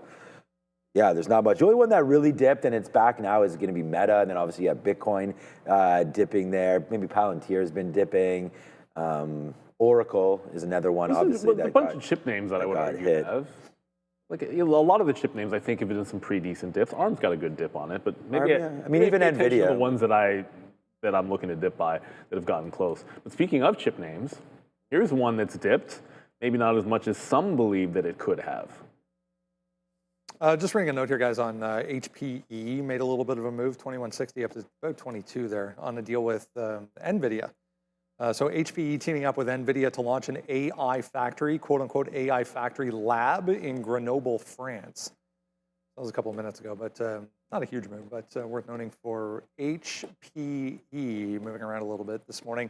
All you have to do is say NVIDIA, and your day could be good. Micron going to need a little more than that, I think. Yeah, Brendo, they're gonna need a little bit more. Even though this headline is quite positive, looking to expand in Japan, that's what this headline is about. And they're gonna drop 1.5 trillion yen, which is about 9.6 billion US dollars, to build a new advanced HBM high bandwidth memory plant in Hiroshima, according to Nikkei.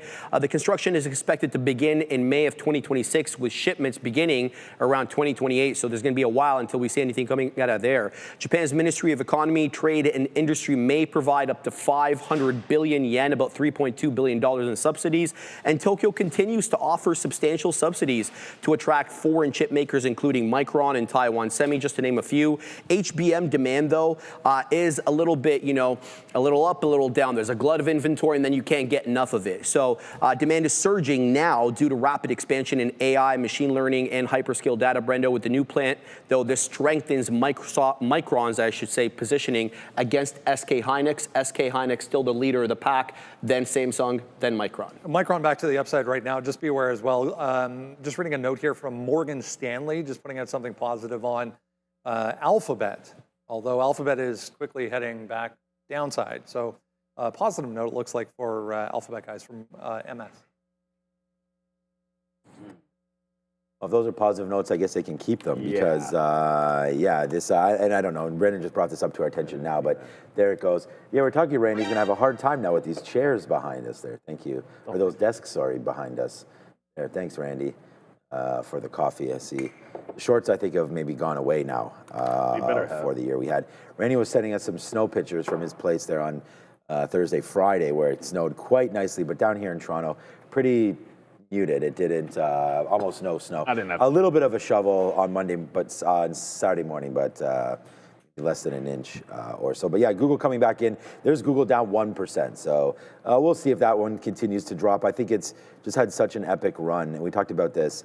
All the other names have sort of rebounded the last 3 or 4 days, and Google's kind of just taking a little bit of a break. I don't think there's anything wrong with that. I'm actually going to try to stay away from Google. But my number one trade today is actually on the note, and that is Micron. And I've been saying that I think this name is potentially a house of cards for sure. Micron, that spend on their new plants. We just talked about some of the question marks of some of those names with Meta and Oracle and the spend over there. Micron, though, right when you're calling the collapse when the whole market is collapsing, but wrong when the market gets a little bit of a breath because it just shoots right back up. So even Micron up 15% in a week again, like from 200 to 230, right? Give it 15% in a week.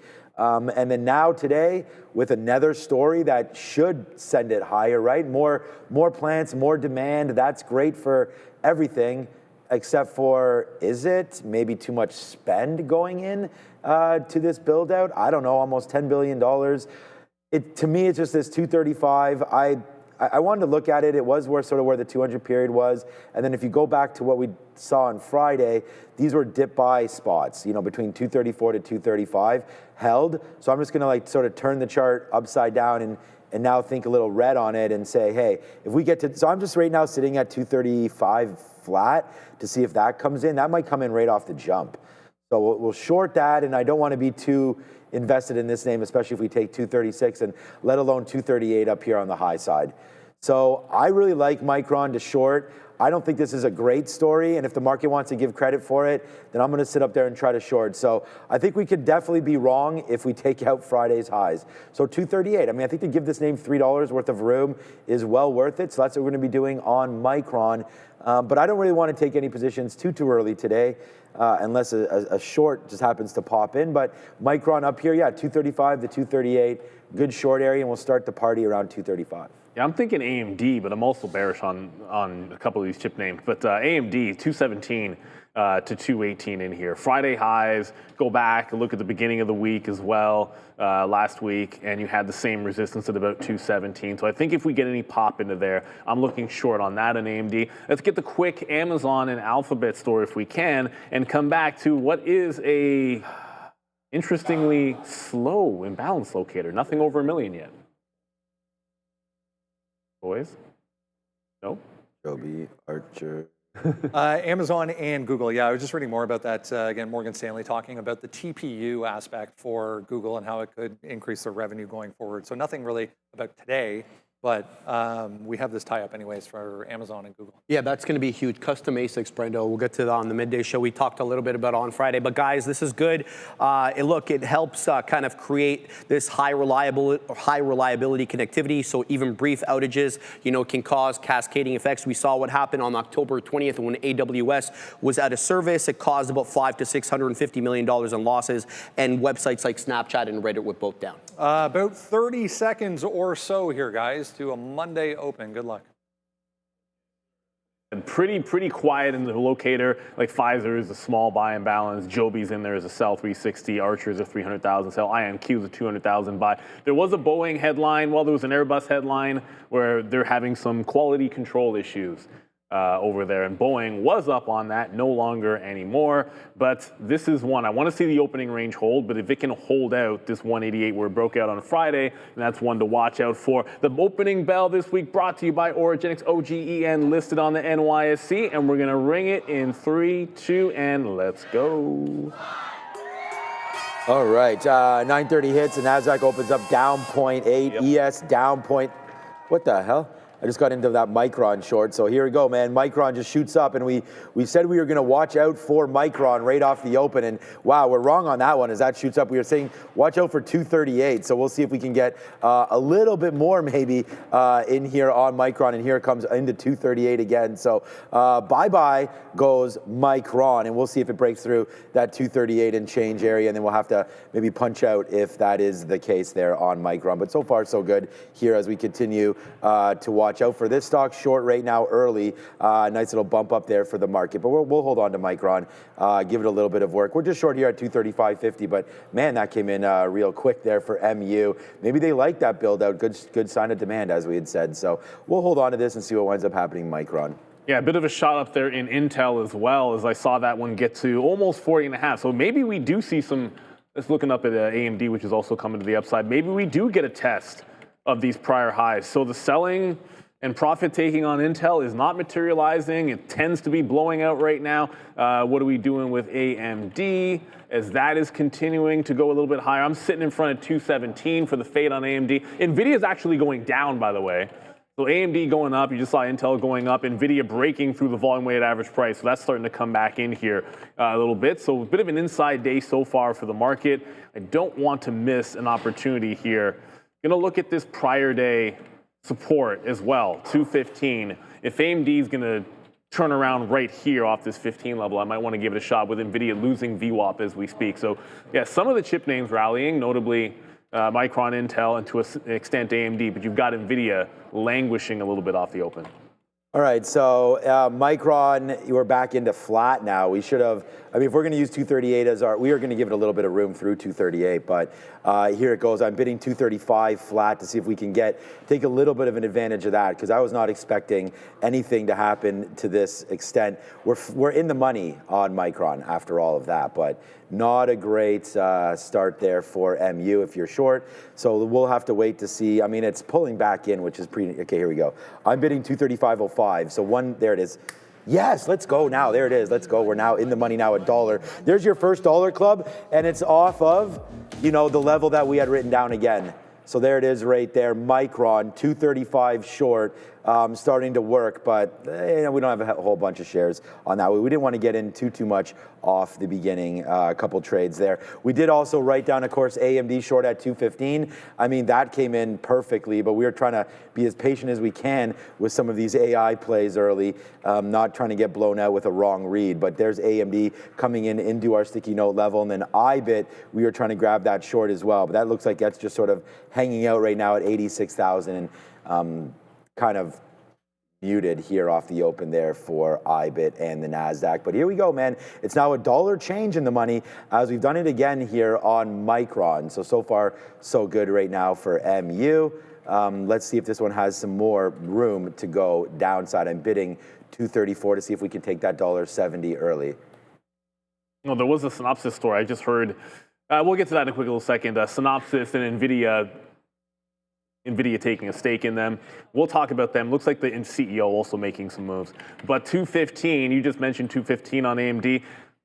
Apologize about some of these wicks that will make it difficult to look at Friday's charts. But you did have a support level in there around that 15. So instead of waiting for 17, I saw it pop and fade off the highs. But it is now breaking the highs, wanting to get there first. If we get to 17, that's where I'll take a second shot. I don't want to leverage into this and then hold it $2 against me. I want to wait for a chance to either break this slight upward trend that we're in or get to the 217 area. Silver is now starting to hold VWAP, or at least attempt to hold VWAP. It's going to cancel my dip buy all the way down at 51. Like silver, all-time highs on Friday, obviously. If it can close above the volume-weighted average price, going to look only longs today in SLV. All right, reload. Neil's out was my in right now, so we're 50 cents right here on AMD. We'll see what winds up happening. I don't know. This was a level that we talked about. Now even more than that. There goes 70 cents now in the money here on Advanced Micro Devices off that 215.50 short. So I'm already out of half of it. I don't, like I said, I'm not trying to dance too much here too early.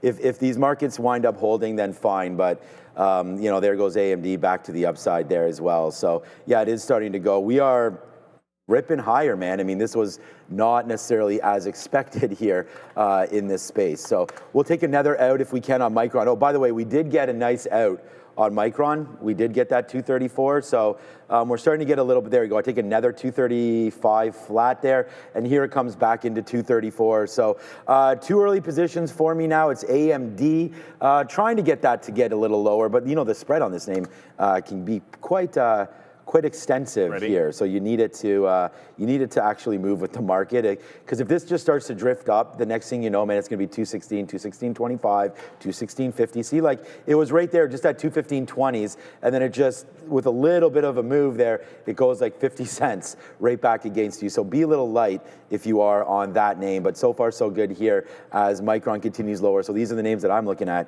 early. And then we talked about IBIT. I don't have Tesla written on here, but that just touched into 430 again, which could be a decent short if and when that ever comes in. But now we're approaching $2. So the bang trade of the day here is Micron. And this is our #1 trade that I gave out on the sticky note. Let's see if it continues to work lower here on MU. I'm going to put one more bid right there at 234.20. See if we get a whoosh. And then I'll see about these lows, man. What about a 230 to 231? I mean, VWAP down here, 232-ish.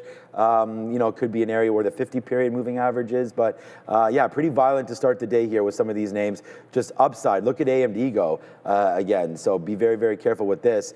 Some of these tech plays, I don't know if you're on NVIDIA or not, but AMD is the one I'm waiting for it to get to 270. Look at AMD. It just like NVIDIA just took out 176, is headed higher, but AMD next level was 217. So it got out when it couldn't hold that 215. It's coming hot and heavy into 17s. The Nasdaq is trying to break the highs.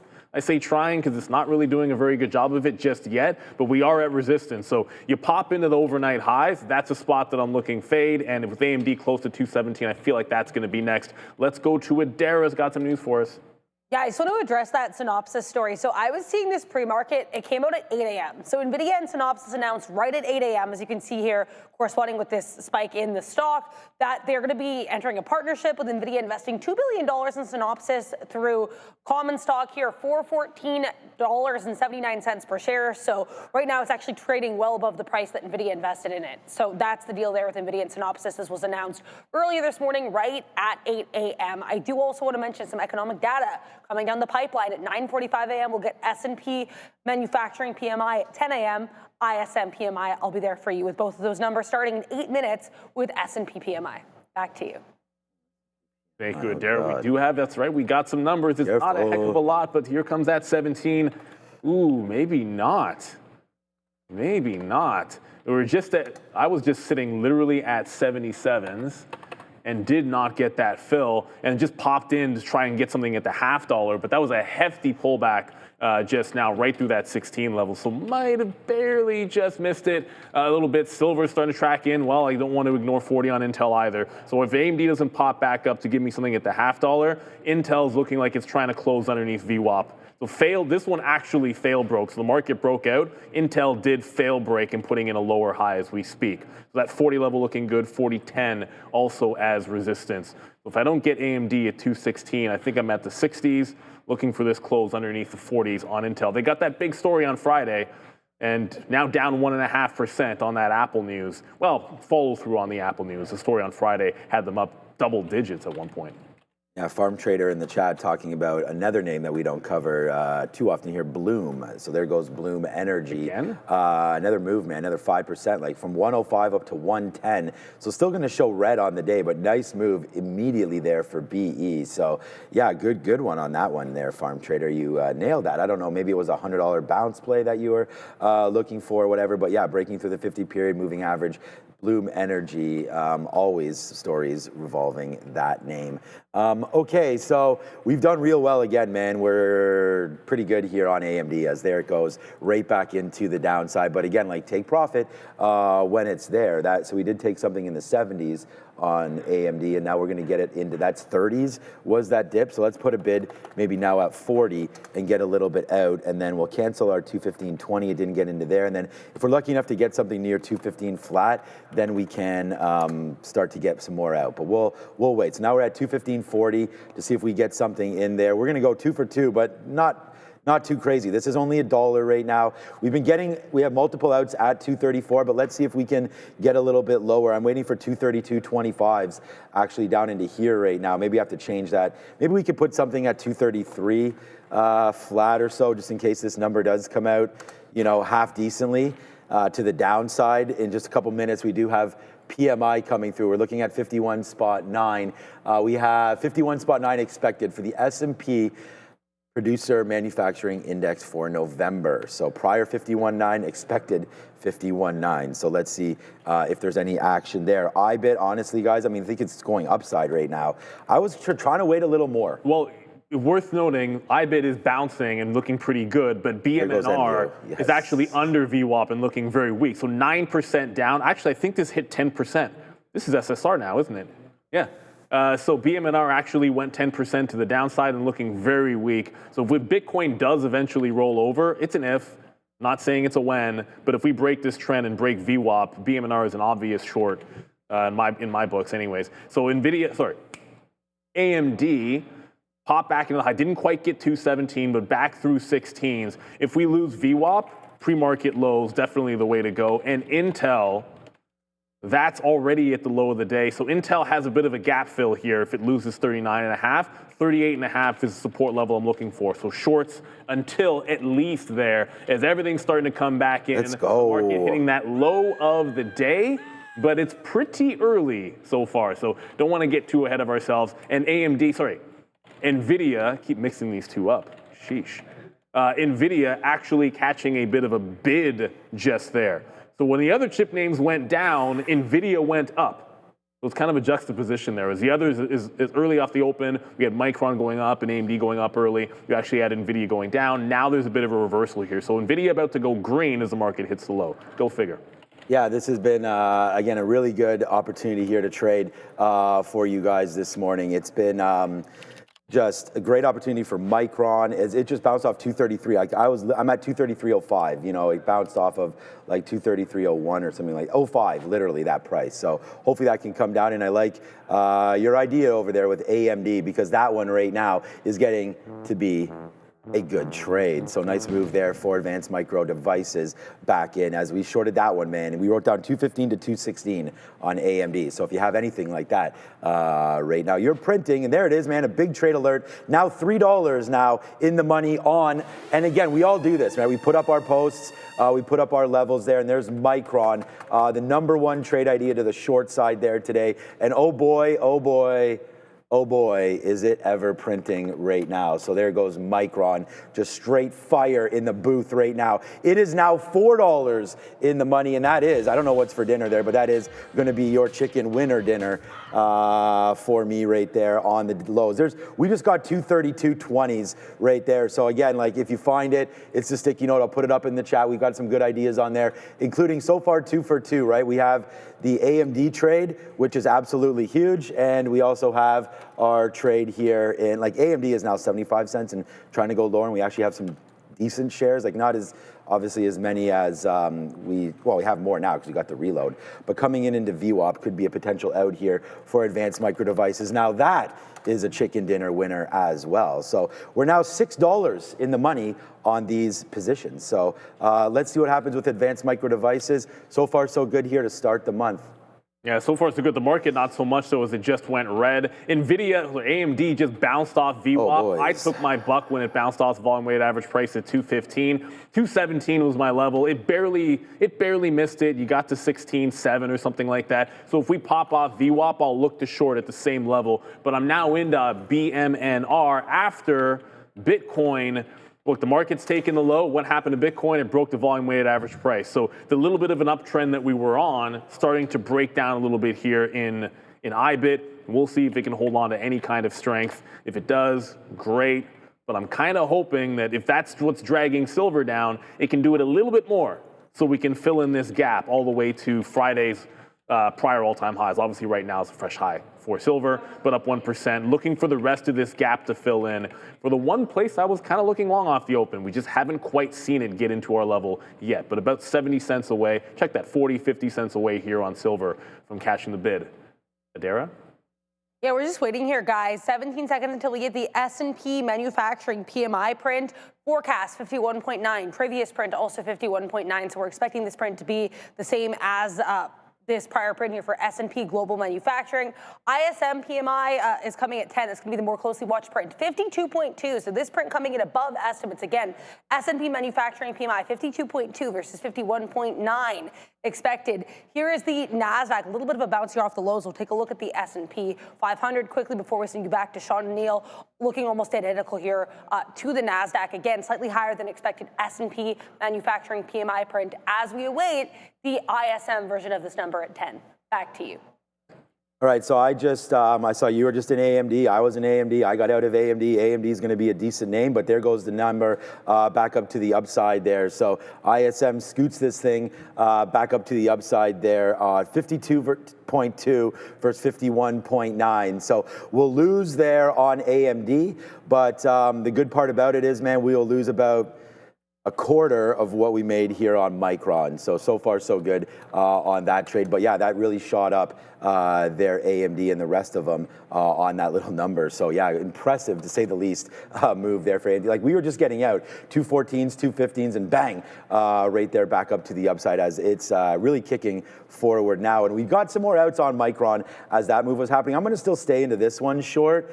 It looks obviously significantly weaker than the rest. So yeah, AMD going for a run there today. So stopped out, and it's good, man. We put some money in and put some money out there in Advanced Micro Devices. So yeah, 1 for 2 here today with Micron, as I said, really holding the day. And you know, this loser, we always talk about it, man. Keep them in your pocket. Like this one right here is about, it depends on when I get out on Micron, but so far about 30% or so of the hit that we're taking here on Micron. So far, so good on that one. And then I'm assuming that NVIDIA sort of took off there. NVIDIA's at 178. Yeah, wow, that's a fantastic. We have breaking news here from NVIDIA. Jensen saying AI is going to transform. Wow, breaking news, Jensen, breaking. Transform every single industry. Yeah. I, for one, am shocked. He just said it. It's not. I didn't think it was worth a throw, but now it is here on your screen, so at least people know he said it. Okay, yeah, I feel like that's like a 20. Captain Jensen obvious. Well, yeah, like a 2016 quote from him or something. 17 already broke on AMD, so there's no point showing you that. But while that was going on, I punched out of Intel. Don't need that order. I punched out of Intel as it tripled off the bottom here. So this one's holding underneath 40 and relatively weak. So I'll stick with that one for the south side of the trade. At the same time, all that was going on when the number hit. BM&R broke through VWAP. So if we're not beneath VWAP, then I don't want to be short this name. Allow it to at least attempt to fill in the gap into Friday's lows. So waiting for the next trade here. I do feel like at least Intel under the 40 is going to be a bit of something. But wow, you're now starting to see, look, maybe that Jensen comment actually does matter because NVIDIA actually shot up $1.50. You saw the same thing happen over there in AMD as well. And we're going to go just one quick second, and we're going to go back over to my left. Tesla's still rejecting that 430 level, so maybe not exactly adjacent to this Jensen bounce.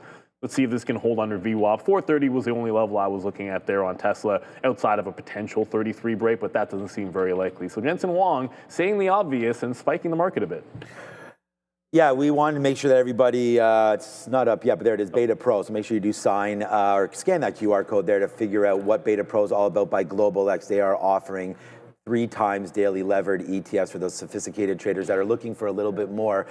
Get the S&P TSX 60 utilities, treasuries, all of that available there on the TSX. They are doing a fee holiday until the end of this month, the 31st of December, just 65 basis points. But give them a look if you're looking to get a little bit of a pure performance play from us here in Canada. They lever against the US dollar. So you could definitely check that out and get a pure performance play as you do not have to worry about the back and forth interest rates, as they will manage that for you and cover the risk associated with interest rates. Okay, thank you to Global X and Beta Pro there. Yeah, so Palantir, nice move up to 160. I'm still a seller in and around that 175 area. Get out of a few more shares if there's anything possible there. And I do want to short the TQs if we get anywhere near our level of 54. We're getting close to that. Nice bump up there on the TQs, but just into sort of some of these pre-market levels. So not willing to short the Nasdaq quite yet. Just waiting to see if it does go bump in the night just a little bit more, and maybe even shorting a little bit more of Micron as they bounce back up into some of these levels as well. So what's up, Adara? Merck here, guys. MRK, I'm seeing some talk here in X suggesting that the company is looking to raise up to $8 billion from a US dollar bond sale. Now, this one actually also had some news in the morning, announcing that they actually won FDA fast track designation for their new Alzheimer's drug. So MRK on watch. Looks like a couple different catalysts today, guys. If I hear more about the bond sale in clearer terms, I'll let you know. Back to you. 49. Yeah, Merck's actually been on a pretty solid run, and obviously the space has been doing pretty well, but good look for them. I think relative to Pfizer, they've been really, really good. I just want to quickly go to this QTTB, make sure I get it right, Q32 Bio. Yeah, well, it's a thing, and it was $4.20, and it bounced there off the open, and is now at $6. So 170%. This was on the watch list, down at the bottom on the small caps, but at the top of everybody's hearts if you're looking for something which is rallying just Patetra. I think it was about 3 million was a floater. 3 or 6 million share flow, which is turned over a bajillion times here today on QTTB. Breakout at 5. Looks like this one's on the run, so good luck to anyone that happens to be in it. There was this and, oh shoot, what was the other one? They had a really cool name. Well, I'll get to that one in a second. The Aspire. Oh, AHMA or something? Like Ambition. The name was Ambition. It was like an Ambition something, name of the company, which I thought was hilarious. And it's actually a Middle East entertainment company, believe it or not. But Intel here just came back to 40, so shorted that again. It bounced off VWAP, or it's bouncing off VWAP.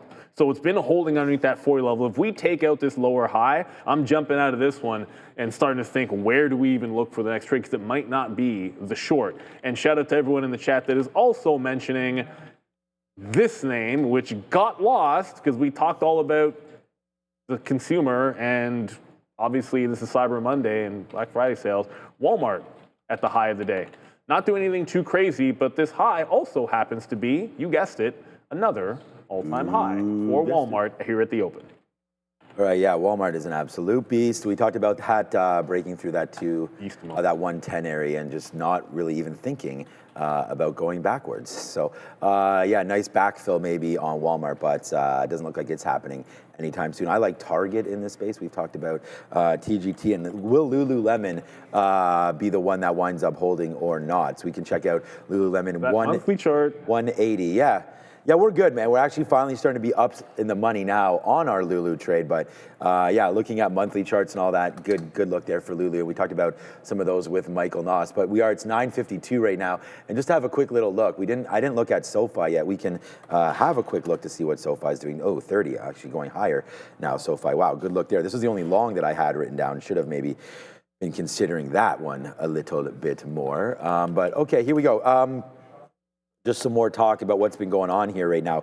Broadcom with the pullback. So we said how hot that name was heading into the week, right? So Broadcom with a little bit of a pullback there. Meta and Microsoft both heading lower. I mean, the market's not overly great right now as far as the health is concerned, but we are starting to tick a little bit higher in the market now. Eli Lilly, Caterpillar, some of these names, good little looks there. We'll have a quick look at that as this market continues to breathe. But okay, we did it, Joseph.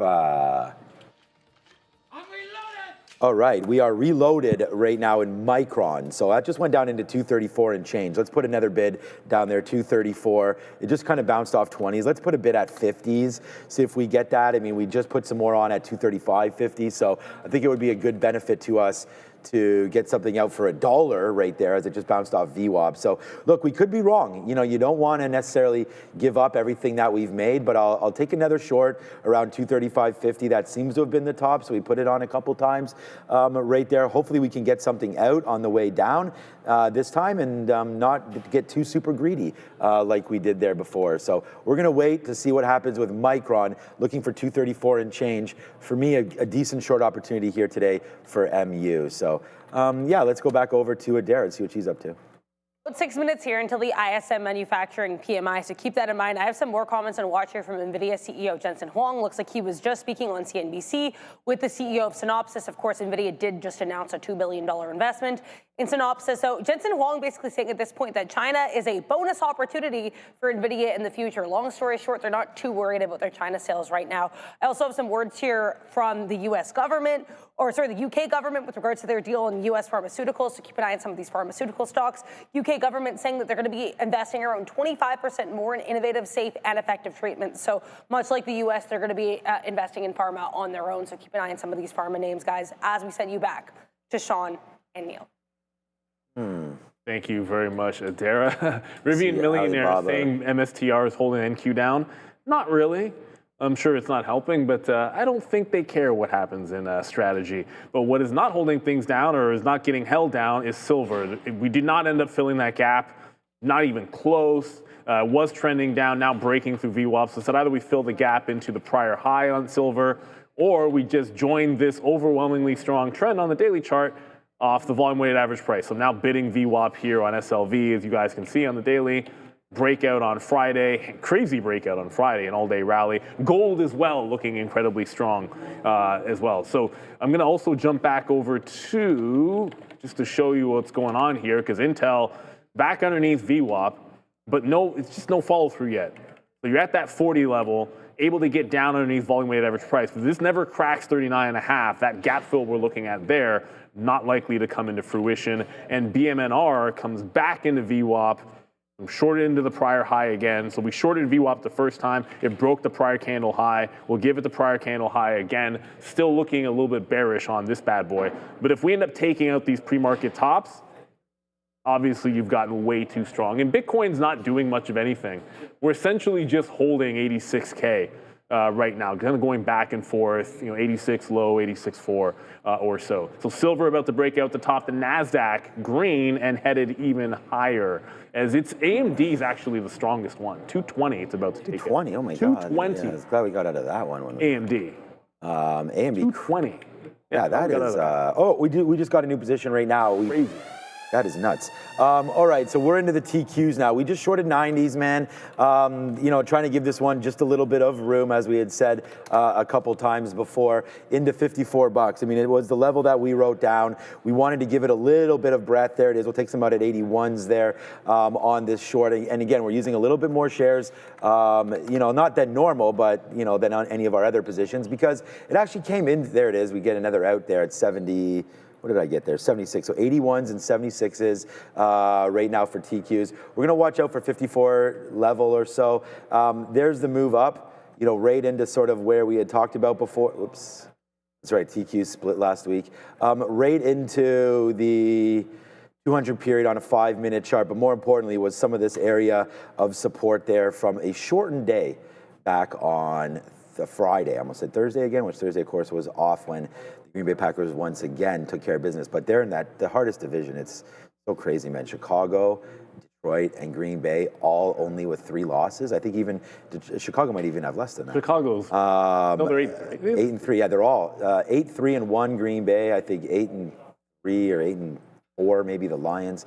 But anyways, right into here, man, for the TQ. So we're going to go short right now and so far get paydirt a little bit there. We'll wait to see if there is a little bit of a pullback. That would be 53.50 would be the 21 period. And then we'll have a whole bunch of confluence down here. So, okay, man, here we go, man. We got reloaded up. The Diamond Hand Man is here, hopefully, for a minute and see if we can hold something. We take a little bit out there at 235. We said that we were going to reload this on Micron as here it comes pulling back. Let's see if these futures do. Okay, well, we just got 71. There. I'll take another piece on the futures at 71 if we're able to do that. And of course, I'm talking about the TQQs. So don't at me about this is not the futures, but it's a triple levered. And there it is. Yes, sir. So there it goes, man. Let's see if we go. We've got the short on board now. We're outside of some of the economic news. I think we have another one at 10, though. We have ISM manufacturing. So we had S&P manufacturing PMI. Now we have ISM coming through. But so far, so good here on some of these shorts. Yeah, we're getting right back into VWAP. BMR is holding out.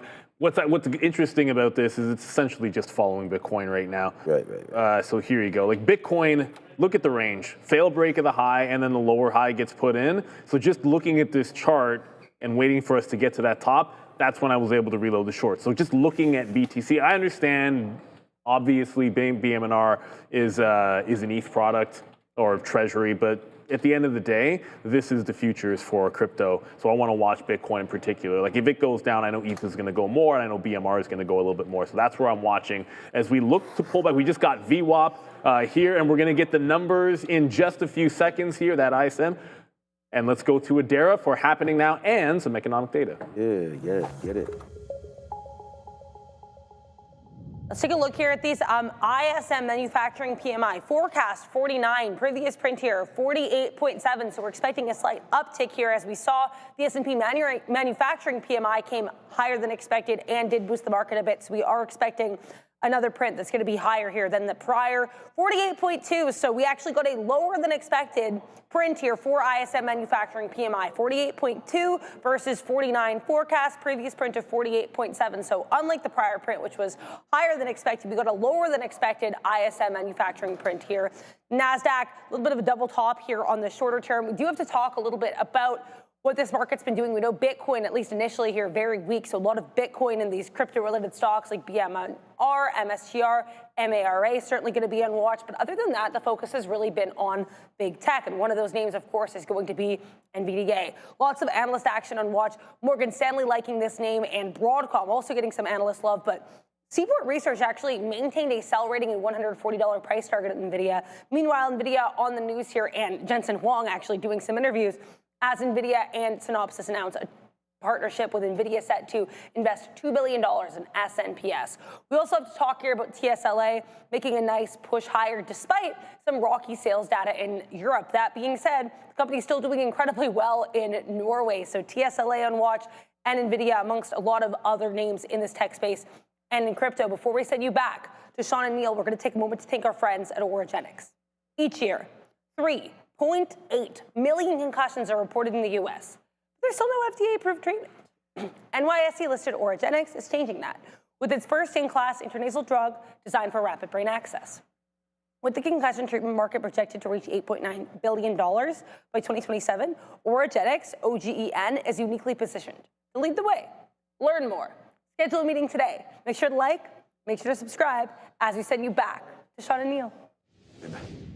Yes, like and subscribe immediately. Yeah, good numbers there, but obviously not anything that's too market moving. It came actually a little bit lower, so we had one PMI a little higher, one PMI a tad bit lower. So yeah, just hovering around right now. And I don't know, we took some out there just before the number. Then the market did get going a little bit more to the north side there. So just a couple covers here. It's not going to be so eventful yet on the TQs, just a small 10 cents right now. And then yeah, we were able to get something out again near 234.50, but it looks like Micron right now holding out for VWAP again and doesn't want to break. So there's VWAP down there at 234.20. So we do have some more bidding going on in there. I'm bidding 234.75s. So if that fills right now, 73, hopefully that'll give us a fill, and then we'll work on it after that. So far, just a little bit of a mixed bag, I would say,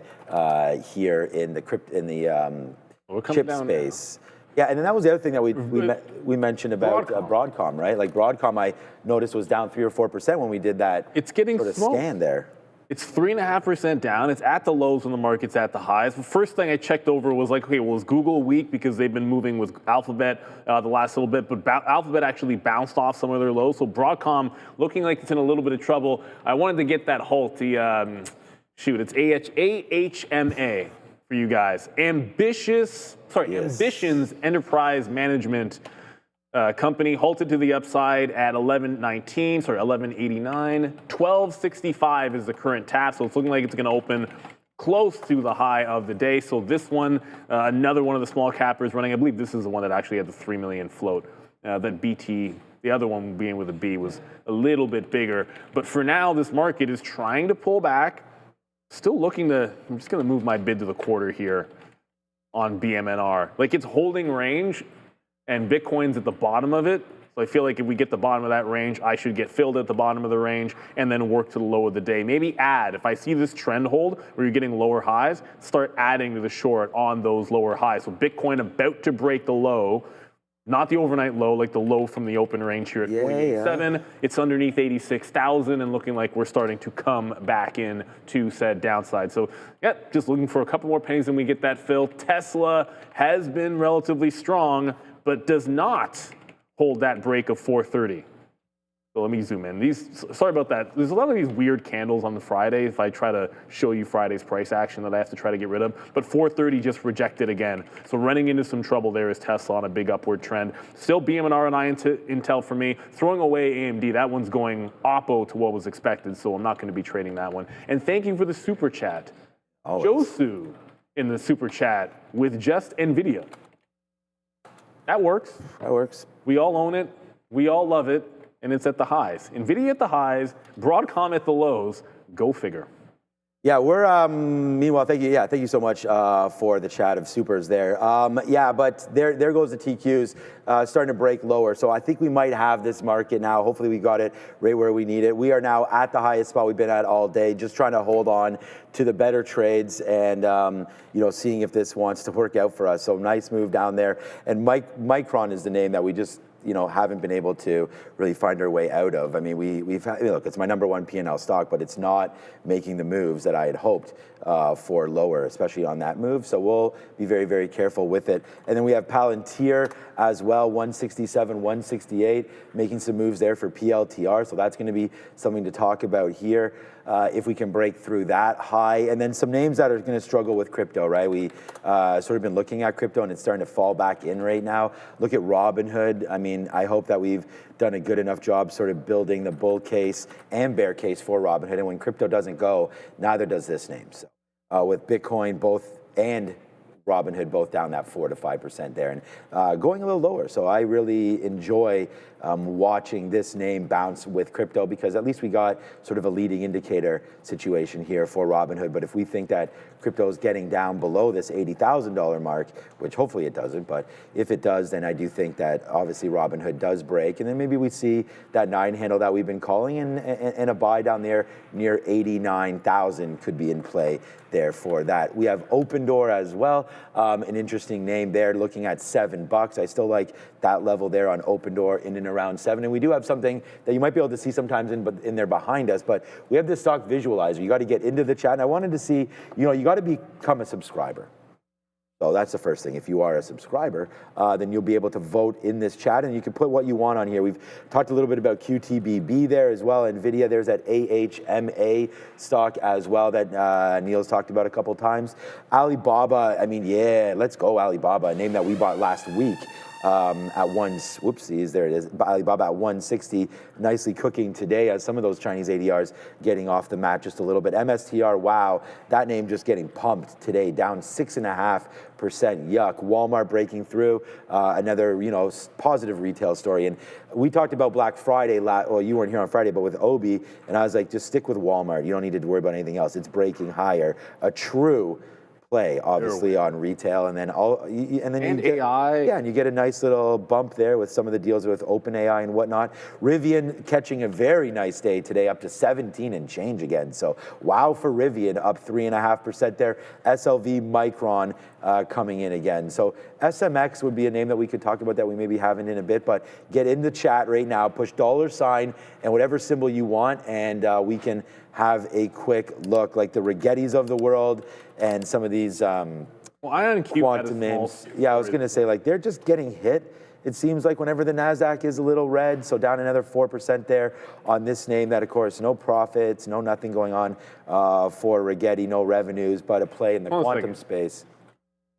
Rigetti doesn't have profits? I don't believe no? so. I don't think that's an unprofitable company. Yeah. Oh shoot. Yeah. So it's QBTS as well, and I think SMR. Yeah, I know another. Look, man, I own some D-Wave shares. Yeah. You know those companies don't make money. They don't even have real revenues. No. Like their revenues are essentially they're nothing. A couple 100,000 here, mill here, a mill there, like Tony Montana. If Tony Montana can go on the streets and earn your revenues in like one move here or there, then you're not. Yeah, that was in the 80s.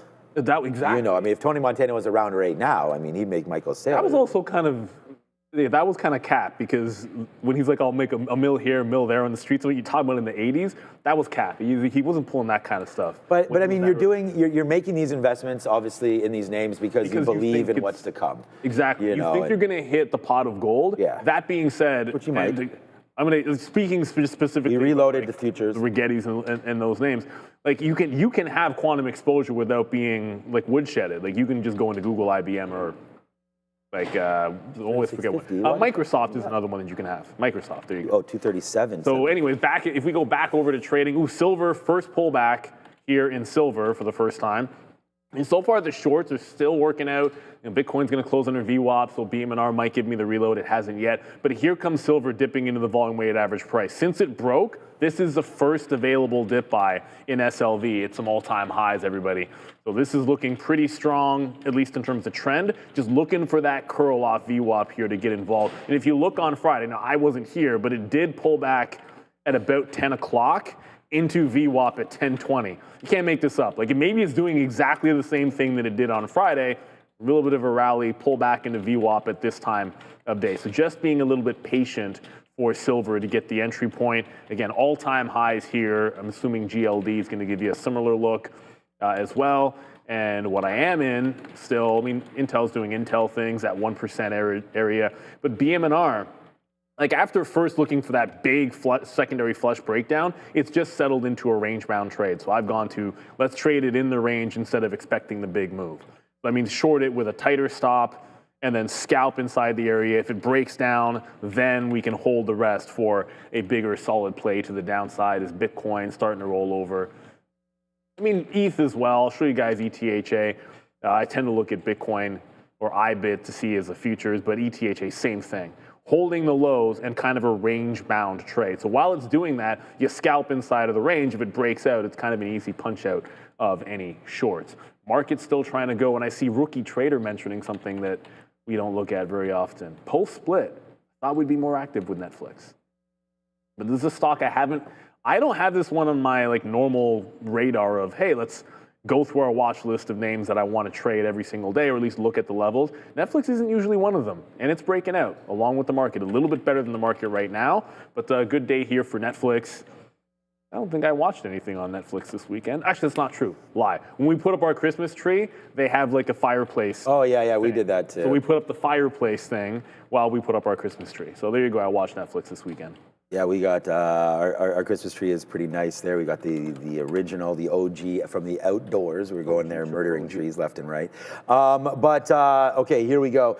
Just real quickly, as it's 10:11 right now, like I'm trying to find good trades that have some longevity to them. And I don't know, I'm thinking that this Micron trade has something about it, and we could potentially, get this fill eventually, breaking a little lower. But I'm just going to put out another bid here just ahead of this 235.25 area, see if we can get another fill. We just took a short there in around 236, giving us this average price in the 70s. So just right here, right now, we've taken profits out of this name, and we could go red. Like if this goes up here and rips out through this 238, the only reason we can't go red now, like, so if you get out, if I get out of this position right now, it's a jam and we're completely fine. It's my number one P&L stock.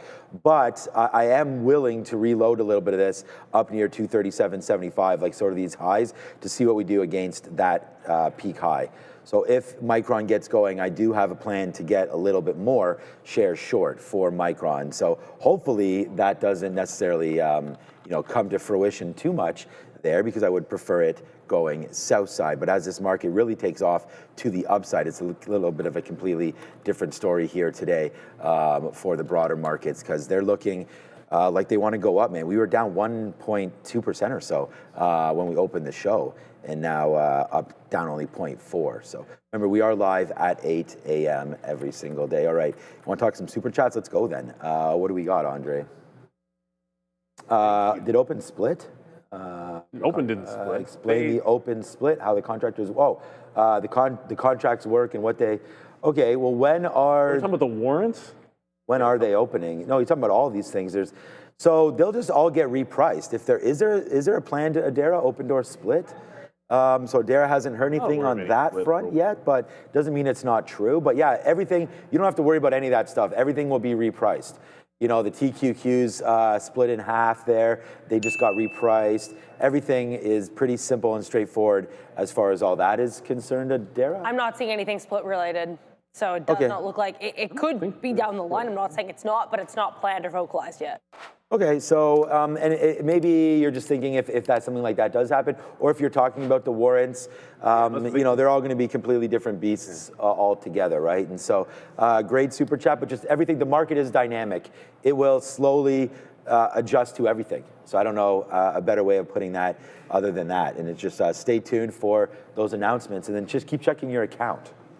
Thank you, Steve Irwin. Yeah, what's up, Steve? I don't know, maybe watch out for those Crocs. NVDA Steve Irwin. Watch out for those Crocs. Peace. Thanks, guys. Keep up the good work. Thank you for tuning in. Yeah. And make sure you're tuning in at 8 a.m., everybody, because this is it's a permanent new start. I saw a few people, and we always have a few that maybe you haven't tuned in a little bit. You're like, oh, why are these guys already on? Well, it's because we decided that we wanted to give you guys a little bit more preparation in the morning, a little bit of a longer look in here so we can get to more topics.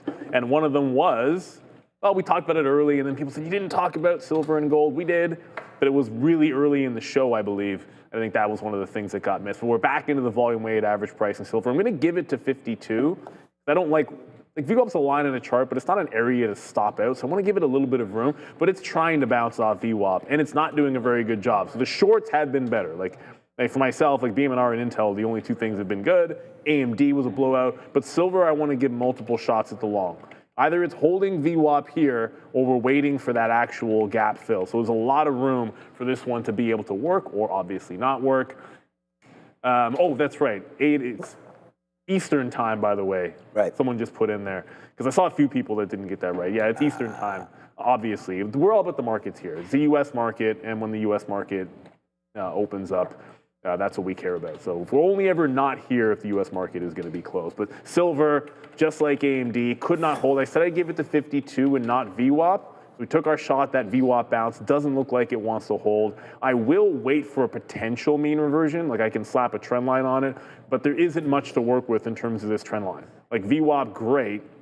Took our shot there, but this trend line will probably take at least another 15-minute bar to give me anything, or we just pull in that gap. BMNR is close to the low of the day right now, so we'll check back in on the shorts. And like I said, this one breaks down. I'm looking for 29.6. Just zoom out, go to Thursday. That's where the support was. Sorry, Wednesday. There was no trading on Thursday. Go to Wednesday, and that's where the support was on BMNR, about 29.5. So looking for that buck on the rest of the position. And Intel, sort of the same thing as well for that short. It just can't seem to break down that low of the day yet. It's gone 1% several times, but no breakthrough through 39.5. We've got to watch this one a little bit like a hawk. The longer it holds this range, the more likely that, hey, the market's trending up while it's got resistance at 40. Eventually, if it just sits here in this entire range and the market keeps breaking out, Intel's likely to go. Right? They had that big story and a positive story with potentially making chips for Apple. We'll see. It's a big client for them. Obviously good news, but it already rallied 10% on Friday. I usually think profit taking a day after that. So far, it's been kind of 1%, and that's about it. Yeah, I like the chip space, but I thought today it was going to be a little weaker than it is, and it's pretty strong considering where AMD is going. We did see a move kind of opposite early on Google, down into 314. Like I'm always wondering about like where the dip buy opportunities are on this name, and you know how low are we going to go, because I want to buy more Google, like hand over fist basically. Just needs to come into the right area and we can start to do that. But for right now, you know, not much going on. We just got, okay, so that was Micron. All right, so there go. Okay, so now Micron should be going, and I was wondering like, okay, what was going to be my next fill? Well, I guess that has been discovered right now with Micron. So here we go, man. It's Micron. It's starting to go immediately there to the upside, and so now 236.80, sorry, is our price. We just got a nice little fill there, but maybe we're wrong on this one. Micron looking like it wants to continue higher, so we're going to use that little tip as our out. So breaking through 238.50 or so is going to be an out there for Micron. So how many shares do we have? Good, we are okay with that. So 238. And the spread is a little bit jumpy there. So, you know, if we do break it, we're going to put in a price of like maybe 70s to see if we can get out of the majority of this Micron position if we do break that area. So Micron out on the top side if it breaks through the high of the day, which is 50s.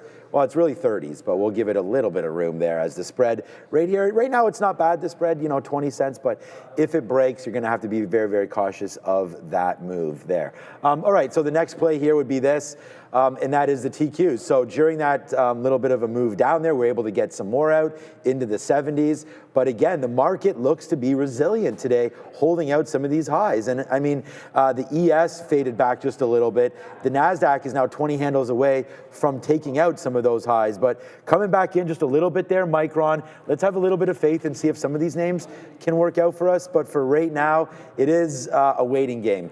You know, will this come back in? We are short right here at 237 on Micron. It just gave us some flat trades back in there. If we get anything near 237, let's take some out as the pressure is mounting here for the upside break on many of these names, led by, honestly, man, AMD was, what a banger that was early, just boom, right there. We were lucky enough to have gotten out and have a good stop order in and around that area. But okay, we are now 10 minutes away also from Kevin O'Leary coming through, so that should be fun as we get ready to discuss crypto with him and some Bitzero and some different things that he's involved in. That's Kevin O'Leary. All right, Adara with her segment is on right about now.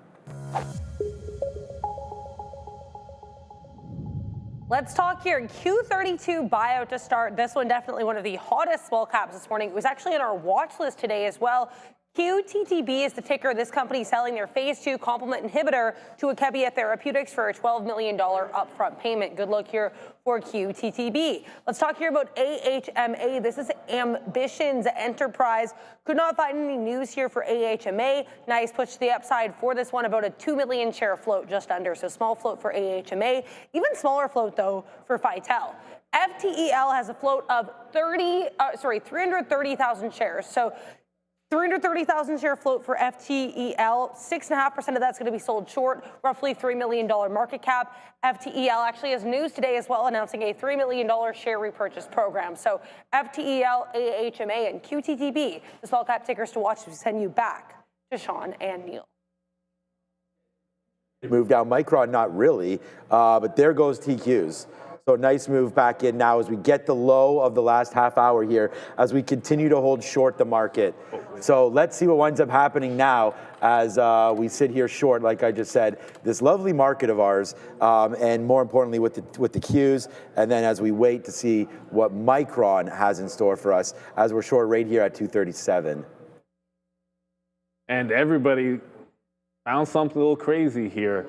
We've been digging into some of the exchanges, and we've been able to stumble across BTCC. It's top 30 globally, and here's the funny part. It's never, not once, been hacked. And while major exchanges keep getting smoked, BTCC stays untouched.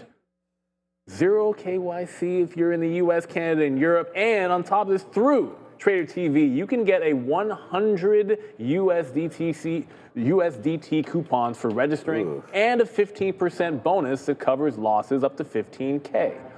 Seriously, you're not really missing much here. We've got everything for you, and you can scan the QR code to see more information. Shout out to BTCC, and as I know you've seen in the promo, shout out to Triple J. I'm an MSU fan, so Jaren Jackson Jr. Of the Memphis Grizzlies, former Defensive Player of the Year, shouting out BTCC. But the market just did another turn. Yeah, we go to 40 again. $40 on. Look, it is what it is. We're going almost exactly to 40 on Intel, back to VWAP, and then to the low, which is at 39.6 as it continues to plunge. Two set downside. Trying to fight a sneeze here, and then BMNR is going to quickly show you tracking towards its low of the day. It looks like we're going to hit low of the day here as IBIT continues to flush. So I'm looking reload no longer off of this 30.75 on BMNR, but I'm looking at the volume weighted average price or even the 30 even as we start to come back in here for sure. Let's see what happens. AMD was been obviously a rocket ship for most of the morning. It's now holding said volume weighted average price. So BMNR just came out, we took the buck on that, but you're not even breaking VWAP on AMD. This one seems built a little different this morning. So it looks like we were just rolling over. I'm like, okay, well, AMD's at that 17. This was the level that I liked. Let's see if it can fail off 17. Not happening right here for AMD. So I do have eyeballs on this pretty closely because this, again, this is the level I like. It's at VWAP. If it fails underneath here, I would look to try to short it again. And if the market does pull in, this is one that I want to watch for sure on the radar. AMD flat, but that was a heck of a rally into 220 that we saw earlier. Yeah, this is quite the day here, guys, that we're experiencing right now. Up and down, lots of opportunities to get in and get good. And there it is, man. The TQs go downside, and here we go again. Let's go finally, man. We're trying to have some of these on board here. Let's punch a little bit out there in the 30s as here we come back in off of another fade zone there for Micron. And again, at the highest level all day for myself right now. So pretty happy with the performance there. And we really believed in this short of the market. So we actually just got a 58, sorry, there, and we could have just got it again, as we'll wait to see if this market actually gives it up and comes back a little bit. So we're short the TQs, and these are just, I've only taken 3 trades today, AMD, Micron, and the Qs, and they're all written on right here. And the only other thing we should have done maybe was look at SoFi quickly, and that's pulling back in quite nice as well. Let's go, market. Really, would be really appreciated if this tank started to happen right now. That would be very good for us. But here goes Micron, now back in the money, $1.30, $1.32, looking to break below this 236. I'm at 235.80s right now, so if we do get a little bit of a dip down into that, that'd be cool. And then 50s is the 50-period moving average, but we're still thinking for lower. Right, maybe we do get that VWAP finally, and we did have some pressure at 234.50 to 235. So watch out there for potential movement again in the AI space with Micron. So we'll put out some more bids there. Shopify we talked about a little bit earlier today as well. We can have obviously a quick look over there at Shopify and see if there's anything going on here. Still down 3%, but a nice move higher. They opened up pretty bad, man, down about 4.5%. Nice rebound there for Shopify. PayPal and so on and so forth as well today, dancing around just a bit. We talked about QBTS and Rigetti and some of those names, but right now FinTech downside, it looks like right here. All right, more out on Micron. I don't know if there's anything else you guys want us to look at. We do have a halter here. Is there a halter? Okay, FLYE. Yeah, it's that fly stock. It's halted at $9, so $8.90 with a $9.10 tap. This is like the 4th or 5th halt. check that, way more than that. 1, 2, 3, 4. Yeah, it might be the 5th halt, but just be careful with this. 600,000 shares of volume. It's already an hour into the market. This only traded just over 500,000 shares. There's not much liquidity on this, so be very, very careful if you're trading this. It's not like the other small cappers we've been talking about, which are very liquid. There's no news on it either, Neil. All I'm seeing is halted on the circuit breaker to the upside, because I was confused. I had not seen it at all on my news plotters or my scanners. Probably A, the volume, and B, the lack of news would be the reason for this. Yeah, and this is a habitual pump, and, well, you guys can see the chart, right? Like, this is not the first time it is pumped, and every single time it is absolutely pulled back. So it looks like there's a level at $10.50 to watch out for. Whether you can't, it's hard to call it a bag hold level. It's more like a wick top. But yeah, looking very fly, at least for now, is FLYE. Again, no idea what they do. And when there's no actual catalyst, I always say no one ever went broke taking profit, but especially if you don't have any news with the stock. So Intel tracking towards that 40.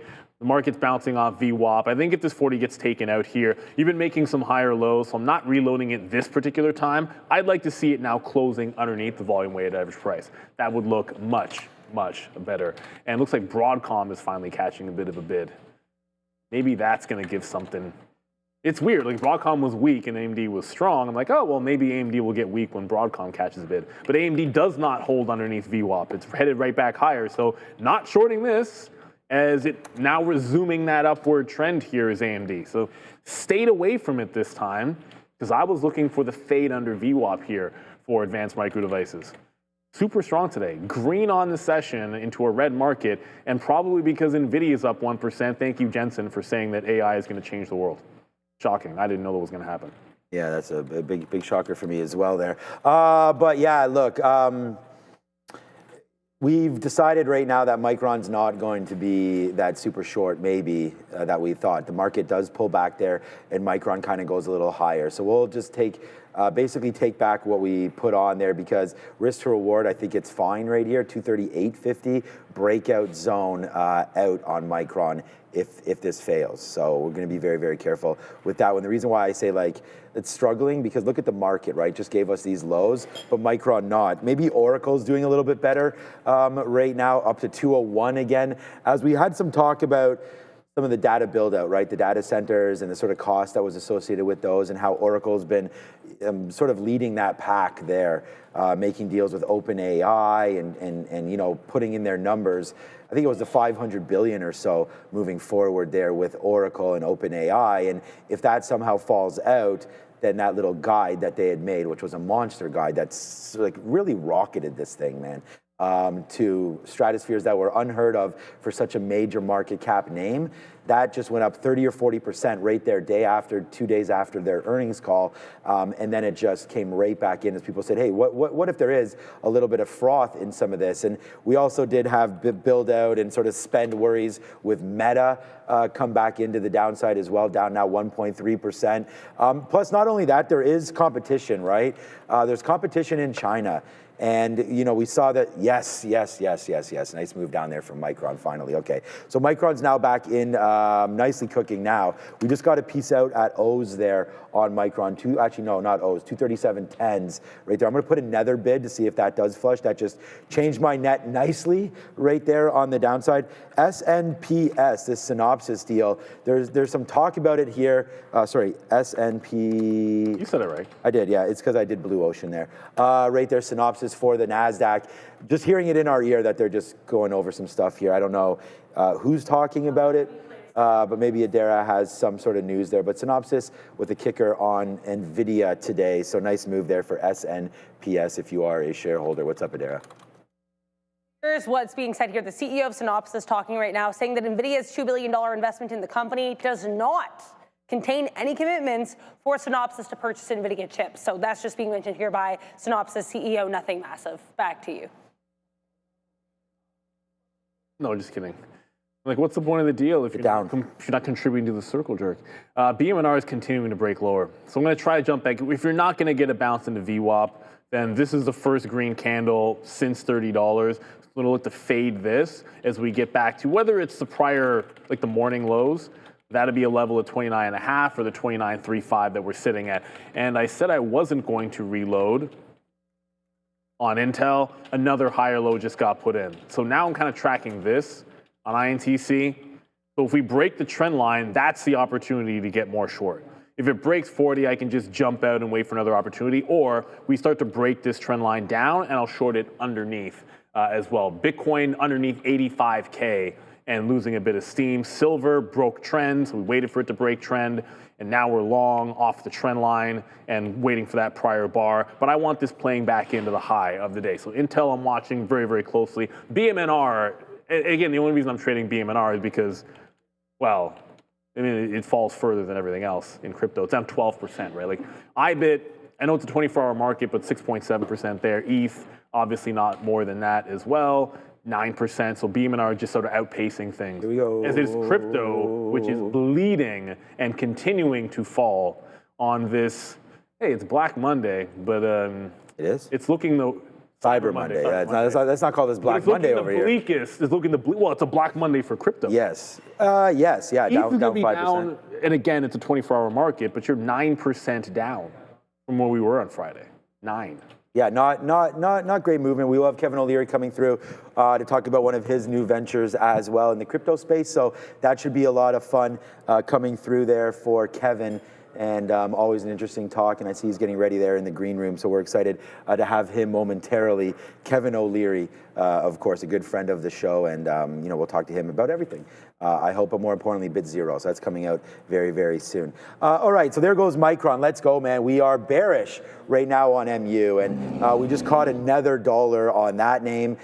Good shorts, a big short early on Micron, 237 back into 232, 231 there as well. 236 downside there for Micron. Downside again there for Micron. Yes, go Micron. Let's get going right now, man. As we get excited, that was maybe a good idea to short some of these plays. And here it comes right back into 236, man.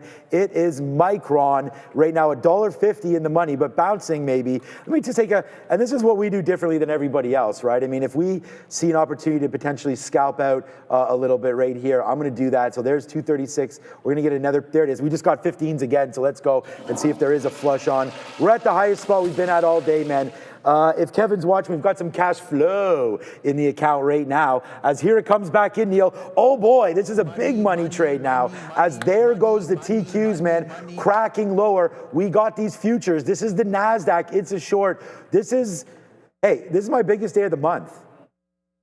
Yeah, it's only the first of the month. But here we go. We are having a good little day today as the market's falling all over itself, Neil. There it goes, man. The TQs, we've been holding this one all morning. Finally, the futures in the Nasdaq downside there on this triple levered monster. And then there it goes, Micron. Just a bunch of reloads up here at the top side, able to do that right now. And, we always get very interesting guests calling in. But as you can see, no, Kathy, we have someone we leveled up. Right here. We've got Kevin O'Leary ready to go very, very soon. So that should be fun there with Adara. No, not yet. We'll be talking to Kevin and CEO of Bitzero as well. So that should be fun. But yeah, man, we're cruising right now today. Nice trading here with Micron. Really starting to hit to the downside. Another $2 winner right over here. Intel, BMNR, and silver. Hi-ho. I think one of the only longs we've had today, right, would be silver. Yeah, well... Yeah, actually. I haven't had any, so that's that's true. For a second there, I was like, no, but it is the only long. Go market. And I think it's gonna stay the only long because it's about the only thing I like. BMNR just jumped right back in. We got it at the low, it broke the low, so we shorted underneath the low, and now it made another fresh low. The one thing you can notice that is common about that is that I'm talking about the lows because crypto continue to get a bit of a pullback. I also finally got this trend break here on Intel. So we're shorting at the 40 level, but once the trend broke, I jumped in and added some more shares. My average price is gonna be 80. If we break VWAP, the prior bar is gonna be 39.93. So that's the plan of action there. And as Sean mentioned, and one more to go, silver made fresh all-time highs on Friday. Today, well, I guess it briefly made some fresh all-time highs, but it also broke a trend line to the upside, closing above VWAP. My next offers are at those highs, so we get back to 52.3 on SLV, and then 52.4. We'll be getting a little bit more out there. So, a little bit of a.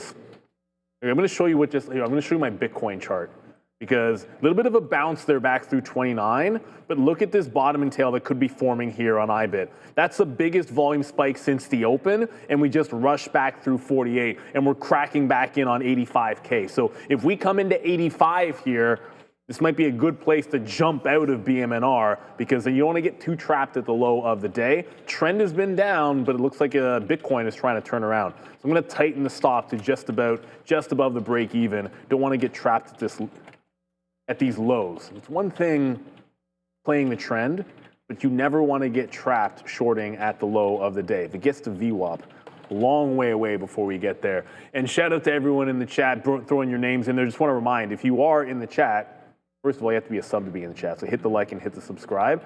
But type $sign in front of your symbols. So for everyone hollering, saying, hey, what's going on with NVIDIA?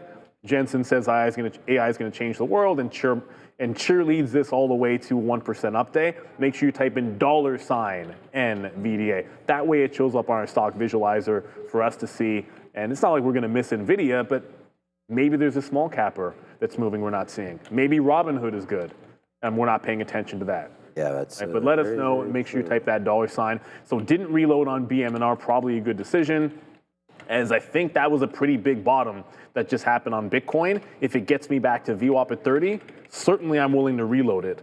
But we'll let this move upside kind of slow itself down a bit. BMNR is also SSR, over 10% down today, so it is short sell restricted.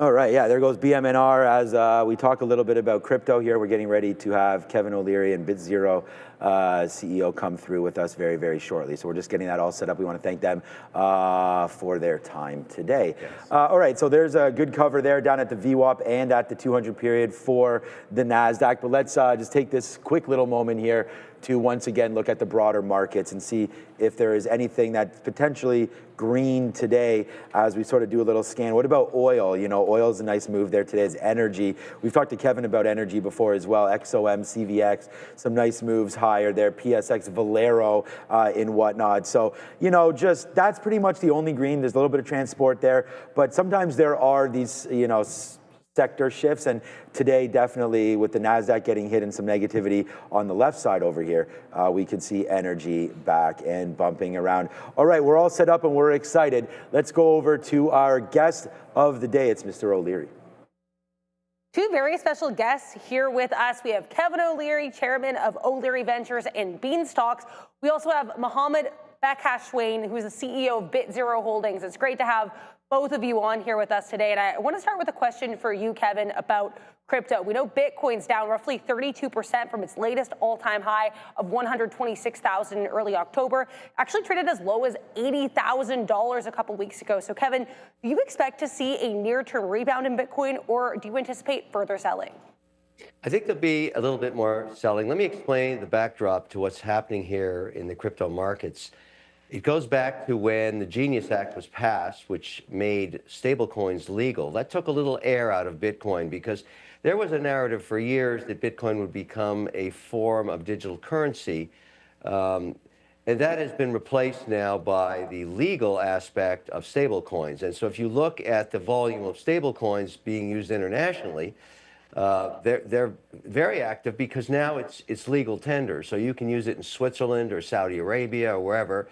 Choose the stablecoin of your choice, and the banks themselves in the U.S., money center banks, are moving ahead with their own versions of stablecoins. And so when it comes to the narrative of should you own Bitcoin for a digital currency or a payment settlement system, the answer is no. It's a pure speculation like gold is. So that took a bit of air out of it, but it's what's going on everything else that is causing a little chaos in the market. Let me explain that. We have a new act coming through Congress called the Clarity Act, which solves the problem as to whether Ethereum is a commodity or a security, and on and on and on. And there are thousands of tokens. But usually when there was a correction in the market, you would have all of the altcoins or rat coins or, excuse my French, shit coins, whatever you want to call them. And there are thousands of them. They would have a large correction, but they would bounce back. This time, they're not bouncing back. And the reason that is occurring is very simple. Investors have figured out you only need to own two positions to capture 97.5% of all the alpha of all crypto. That's Bitcoin itself and Ethereum. that's all I own now. If you own those two, it doesn't matter what happens anywhere else because everything else is moving with a much higher vol to the downside and not recovering anymore because they have no use case. So Ethereum gives you exposure to the blockchain, which is, for 12 years been discussed in financial services. And Bitcoin is the granddaddy digital gold, if you wish. You don't need to own anything else. Now, there's a Solana story, and Solana's done a very good job of spending millions in marketing to get on the tickers the same way that Ethereum and Bitcoin are. Unfortunately, into the narrative, due to some malware recently, there was this concern about security on trading systems skimming fees on Solana. And that Solana blows itself up every 6 to 8 weeks with a story like that. So it's not secure enough the way Ethereum is, at least in the perceived market. So you don't even need that one. You just need ETH and Bitcoin. And I'm not sure when that's going to change because unless you can spend millions of dollars in marketing and give a use case for your shitcoin or your altcoin or your rat coin or whatever the hell you want to call it, no one is going to even pay any attention to it. And it will stay down where it is now. And some of these coins are down 70, 80%. We haven't seen that in years. So the era of the shitcoin is over. And now people will really look at use case. And for that, all you need is Bitcoin and Ethereum. There's a synopsis for you. At least that's the way I'm investing in it. Yeah, it's very interesting to see the context with these altcoins with regards to what's happening right now in the larger crypto space. I do want to talk here to Mohammed. I want to congratulate you guys here on your investment over at Bitzero. Can you tell us a little bit more about the company and their data centers across Europe and US, as well as what makes your company stand out from others in this space? Thanks. Yes, it's been a long ride to build this growth platform, bring it to the market finally for everyone to enjoy. We've been accumulating assets over the past years in the form of land and power resources, kind of anticipating the energy hunger that we see in the market today, whether it's from AI or Bitcoin mining, the biggest two energy consumers today competing over power. We've been utilizing our capacity online to mine Bitcoin for the past years. We see Bitcoin mining as a stable source of revenue for our power.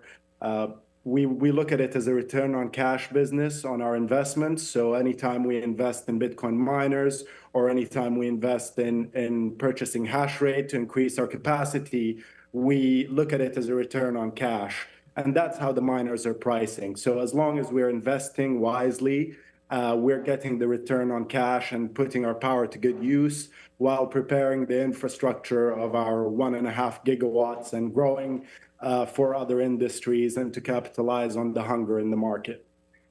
Yeah, thank you so much for giving us that overview of the business. I want to go back to Kevin for a second here. We talked a lot about crypto. Now I want to hear your thoughts on the AI bubble, because we've heard a lot of talk about whether or not AI is in a bubble as of late. I want to hear your thoughts on this topic and the many potential applications for data centers that maybe aren't being as discussed as much with that in mind. That's a great question. And so, no, I don't think we're in a bubble in AI. I'll tell you why. There is a use case for AI in all 11 sectors of the economy. And in fact, it's being used in all 11 sectors and all in a plethora of different use cases for margin enhancement and for productivity. I don't care if you're in real estate or you're in financial services, AI is already being used. And so 2 years ago, the speculation of would this ever prove out to provide any kind of value, and it has. And so now we got a really big problem, and it's called the grid. There's no power left. And so when you talk about Bitzero and why I invested in it, it's because Bitzero is actually a power company. If you see what they've done, and you've got to hand it to the management, I applaud what Mo has achieved over the last few years. He went out and got power contracts sub 6 cents a kilowatt hour in countries like Norway and Finland, and then built facilities there. So it's a real estate company, a power company, a permit company, and its use case is whatever anybody wants to use the power for. Right now, he's cash flowing on mining Bitcoin, which I like to own. We talked about which cryptos to own. Bitcoin's certainly one of them. And then for the stuff going on in Finland and Norway, it's come one, come all. Who needs power at sub 6 cents a kilowatt hour? Are you a data center? Are you compute? Are you AI compute? Whatever you need it for, you can use it because we have the land, we have the permits, we have the power. That's the whole idea to this company. And by the way, this is an infrastructure play on AI. You're kind of agnostic to which player you service. I don't care who leases this land or buys it ultimately or wants to join on the power contracts. I just know we have it because I always say, invest in the picks and shovels of any new technology. You can own NVIDIA, and I do, and that's been a great thing to own as we talk about it all the time, and there's others, AMD, but those are the actual assets that trade, and there's a bit of volatility. But why not own the actual infrastructure? In the case of crypto, you own the exchanges, which I do. But I also want to own the infrastructure of AI, and that is power. Power, power, power. If you don't have power, you got nothing. Bitzero has power. Let's talk a little bit more about that power. I have another question for you here, Mohammed. Your company just started trading on the Canadian Securities Exchange. Congratulations. And you also announced that you're going to be working with Adelaide Capital Markets for investor relations services. So can you tease any other next steps for Bitzero from here on out? The next steps for us is grow within our own backyard. Let the market enjoy the platform we've built and is now just growing within itself. I look at Bitzero as a growth platform that is secured. It's secured north of 1.5 gigawatts in its own lands to keep growing year after year, quarter after quarter, developing and providing the power to whatever needs it the most and makes the most sense for the company. The last couple of years, we've been only acquiring land and securing power while maintaining our cash flows and growing our mining operation to allow us to do that. So mining has served us to carry ourselves while we secure the contracts, purchase the lands, and bring this platform to the market in order to go for the larger growth story, which is our 1.5+ gigawatts that can serve a lot of players and a lot of industries. So that's what comes next. Thank you so much for that overview. Now I think we've got some questions here from Neil and Sean, so we're going to send you over to that desk.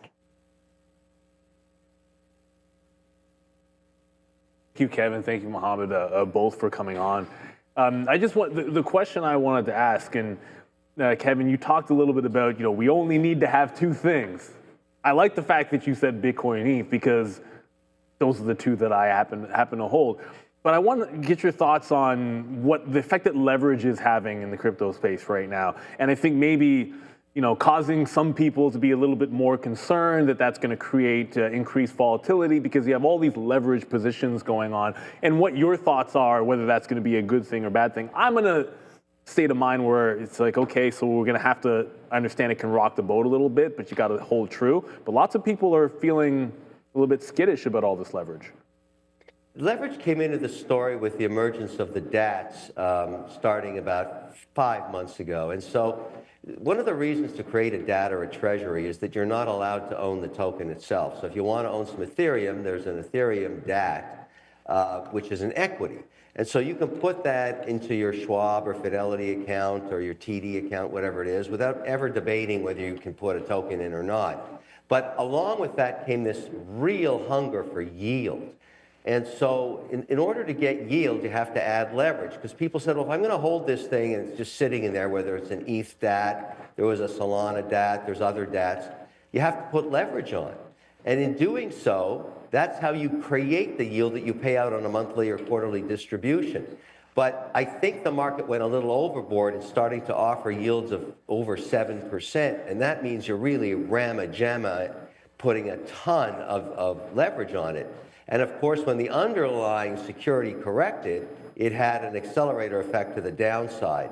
And so there's an immense hunger for yield, and most people do not know how to structure a yield into anything they own on crypto, how to stake it or where to do it or what the laws are about it. And so these DATs did it for them.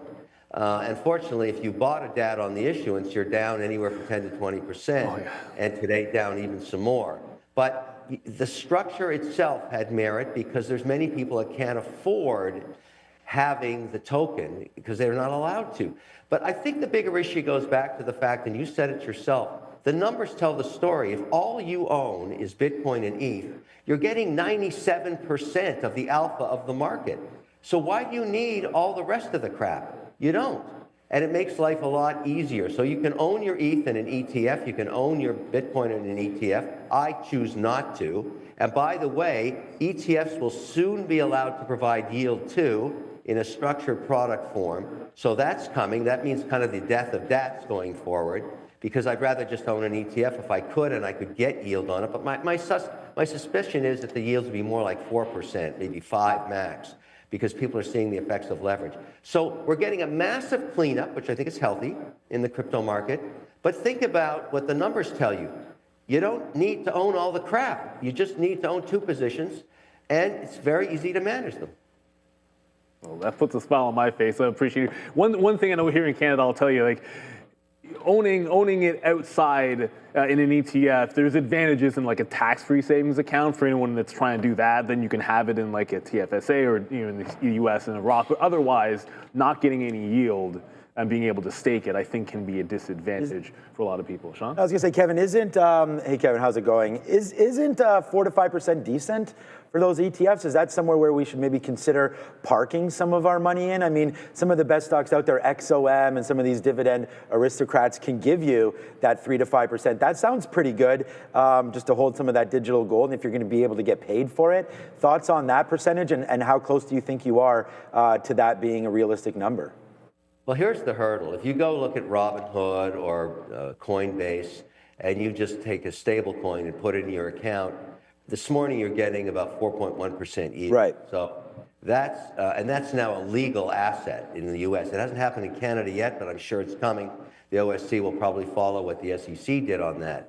And so that's the hurdle. So if you're going to take the vol risk and own ETH or BTC, you're going to have to get at least 4.1% to get people to take their money out of the stable coin and put it into something where there's capital upside. Right now we're on the downside on BTC, but that's why these DATs were formed. Obviously, the first DATs were around Bitcoin, then you got Ethereum, then you got Solana, and there's others out there. But the problem is, if you don't at least provide what the market yield is on a stable coin in one of these exchange accounts, you're not going to move a lot of money in. And today there's some big outflows out of those DATs. So I think you're right. 4 is kind of the hurdle. But you can also own equities that are proven companies that generate cash. They're competing right now. I think my whole point about BTC, which I've owned for a long time, and I can stomach volatility, and I have to, is have some diversification. Figure out whether you have to hold it in a DAT for yield or not. I don't. I know how to get yield on my BTC. But I only own BTC and ETH. And frankly, I've done better than the overall crypto index because I don't own the shit coins right now. Right. That's sort of the way I think about it. I think that's a good way of looking at things. And I wanted to talk to you one more quickly about a sector that is loved by some and hated by many, I think, and that's China. Like, especially nowadays, you just mentioned NVIDIA has been a great hold for a while. We'll see where it goes from here. I think you need to maybe hold on to that and not worry about its ups and downs, because today we had Jensen Huang come on and say that AI is the future of everything. No surprise there that he's going to say that as CEO of NVIDIA.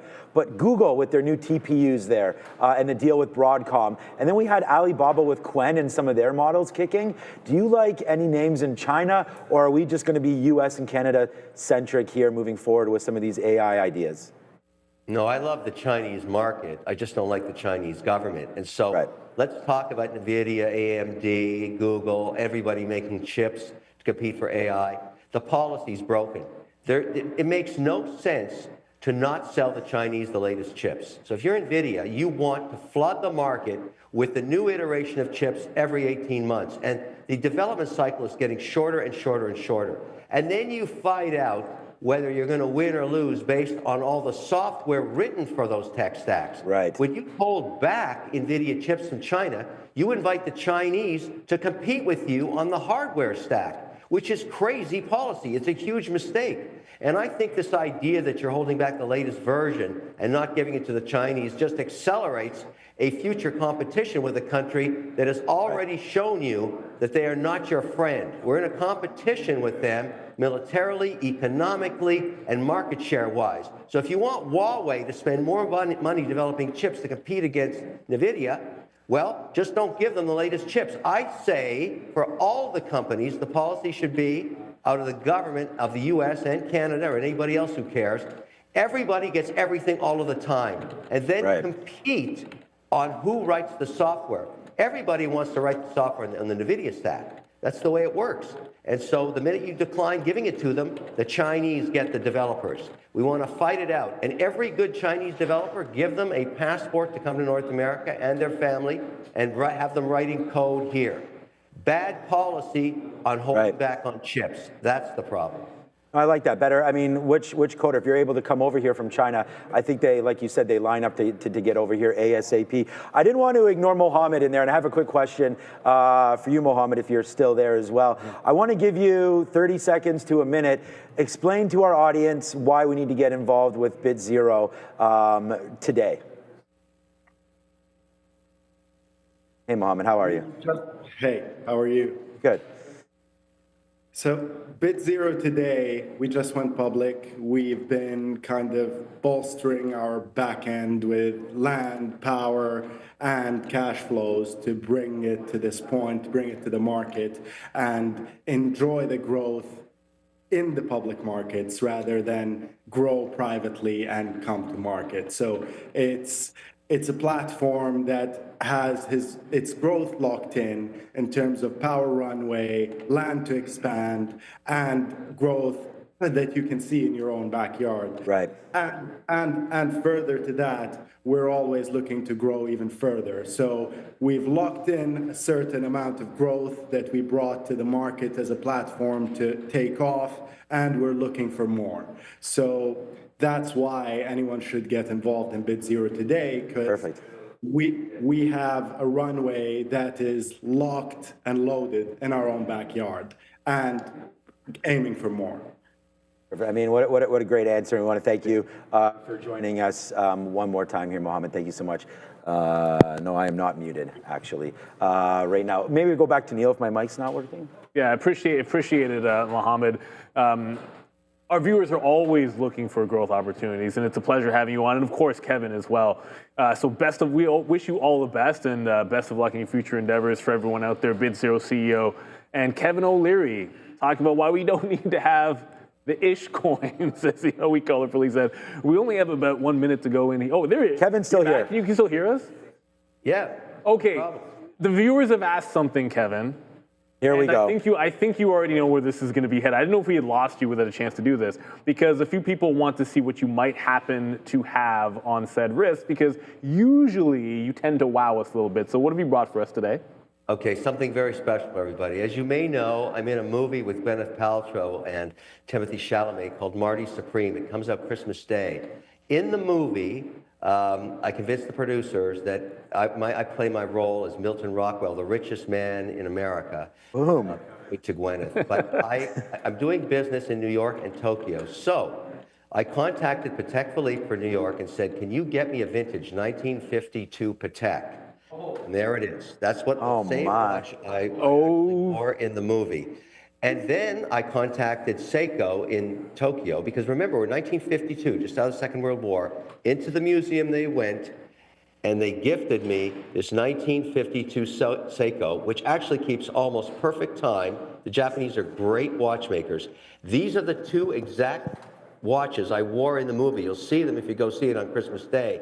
And of course, I said to these companies, I'm not going to wear these watches unless I own them. I'm not going to rent them. I have to own them. And I do.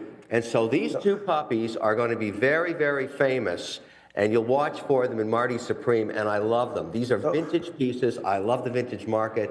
But wow, these are crazy chicken watches. Kevin, so here, we'll do this for you. This is a chicken dinner winner on those watches right there, Kevin. I don't know, you a turkey or a chicken guy? I'm assuming with Thanksgiving just passing, you probably loaded up there on turkey a little bit? Yeah, definitely. It was Big Turkey Day, had a great time. You know, I also eat it again at Christmas. Fantastic protein. I'm trying to do 128 grams of protein a day now, which is not easy. Try and do it. It's not easy. You're going to eat a lot of chicken and turkey, even get breakfast. Get those eggs down. So Kevin, we know you have an Emmy there with Shark Tank, and I guess now with this, I mean, are you looking for an Oscar? Like, what you getting involved in the big screen anymore here? I'm excited to check this out. You mentioned Netflix. Well, you know, it's when I got this offer from Josh Safdie and Ronnie Bronstein, who wrote it, they said to me, look, for this Milton Rockwell role, we're looking for a real asshole, and you're perfect. So my agent said to me, look, Kevin, you've never done scripted. You've never acted. You could shit the bed. And I said, well, I want to go out of my comfort zone. I want to give it a shot. So I'll let everybody out there go see the movie. Perfect. And tell me if you think I shit the bed. And we'll just see what happens, because I think watching Timmy, worked across from Timothy Chalamet, that kid deserves an Oscar for this movie. I think the movie deserves an Oscar. I'd love to be part of it. It's an amazing film. It's like The Sting. You can't stop watching it if you remember that Robert Redford movie. Oh, shout out to a classic. It's kind of a 1952 vibe. It's crazy. And, you know, just to leave you on a thought on how this happened, when they came to me a year ago, they sent me the script, and I was up at my lake house in Muskoka, Canada, on Lake Joe, and I went into Parry Sound and I printed it, 2 stacks of it, so I could write notes, because they were going to come and visit me the next day on the dock and read.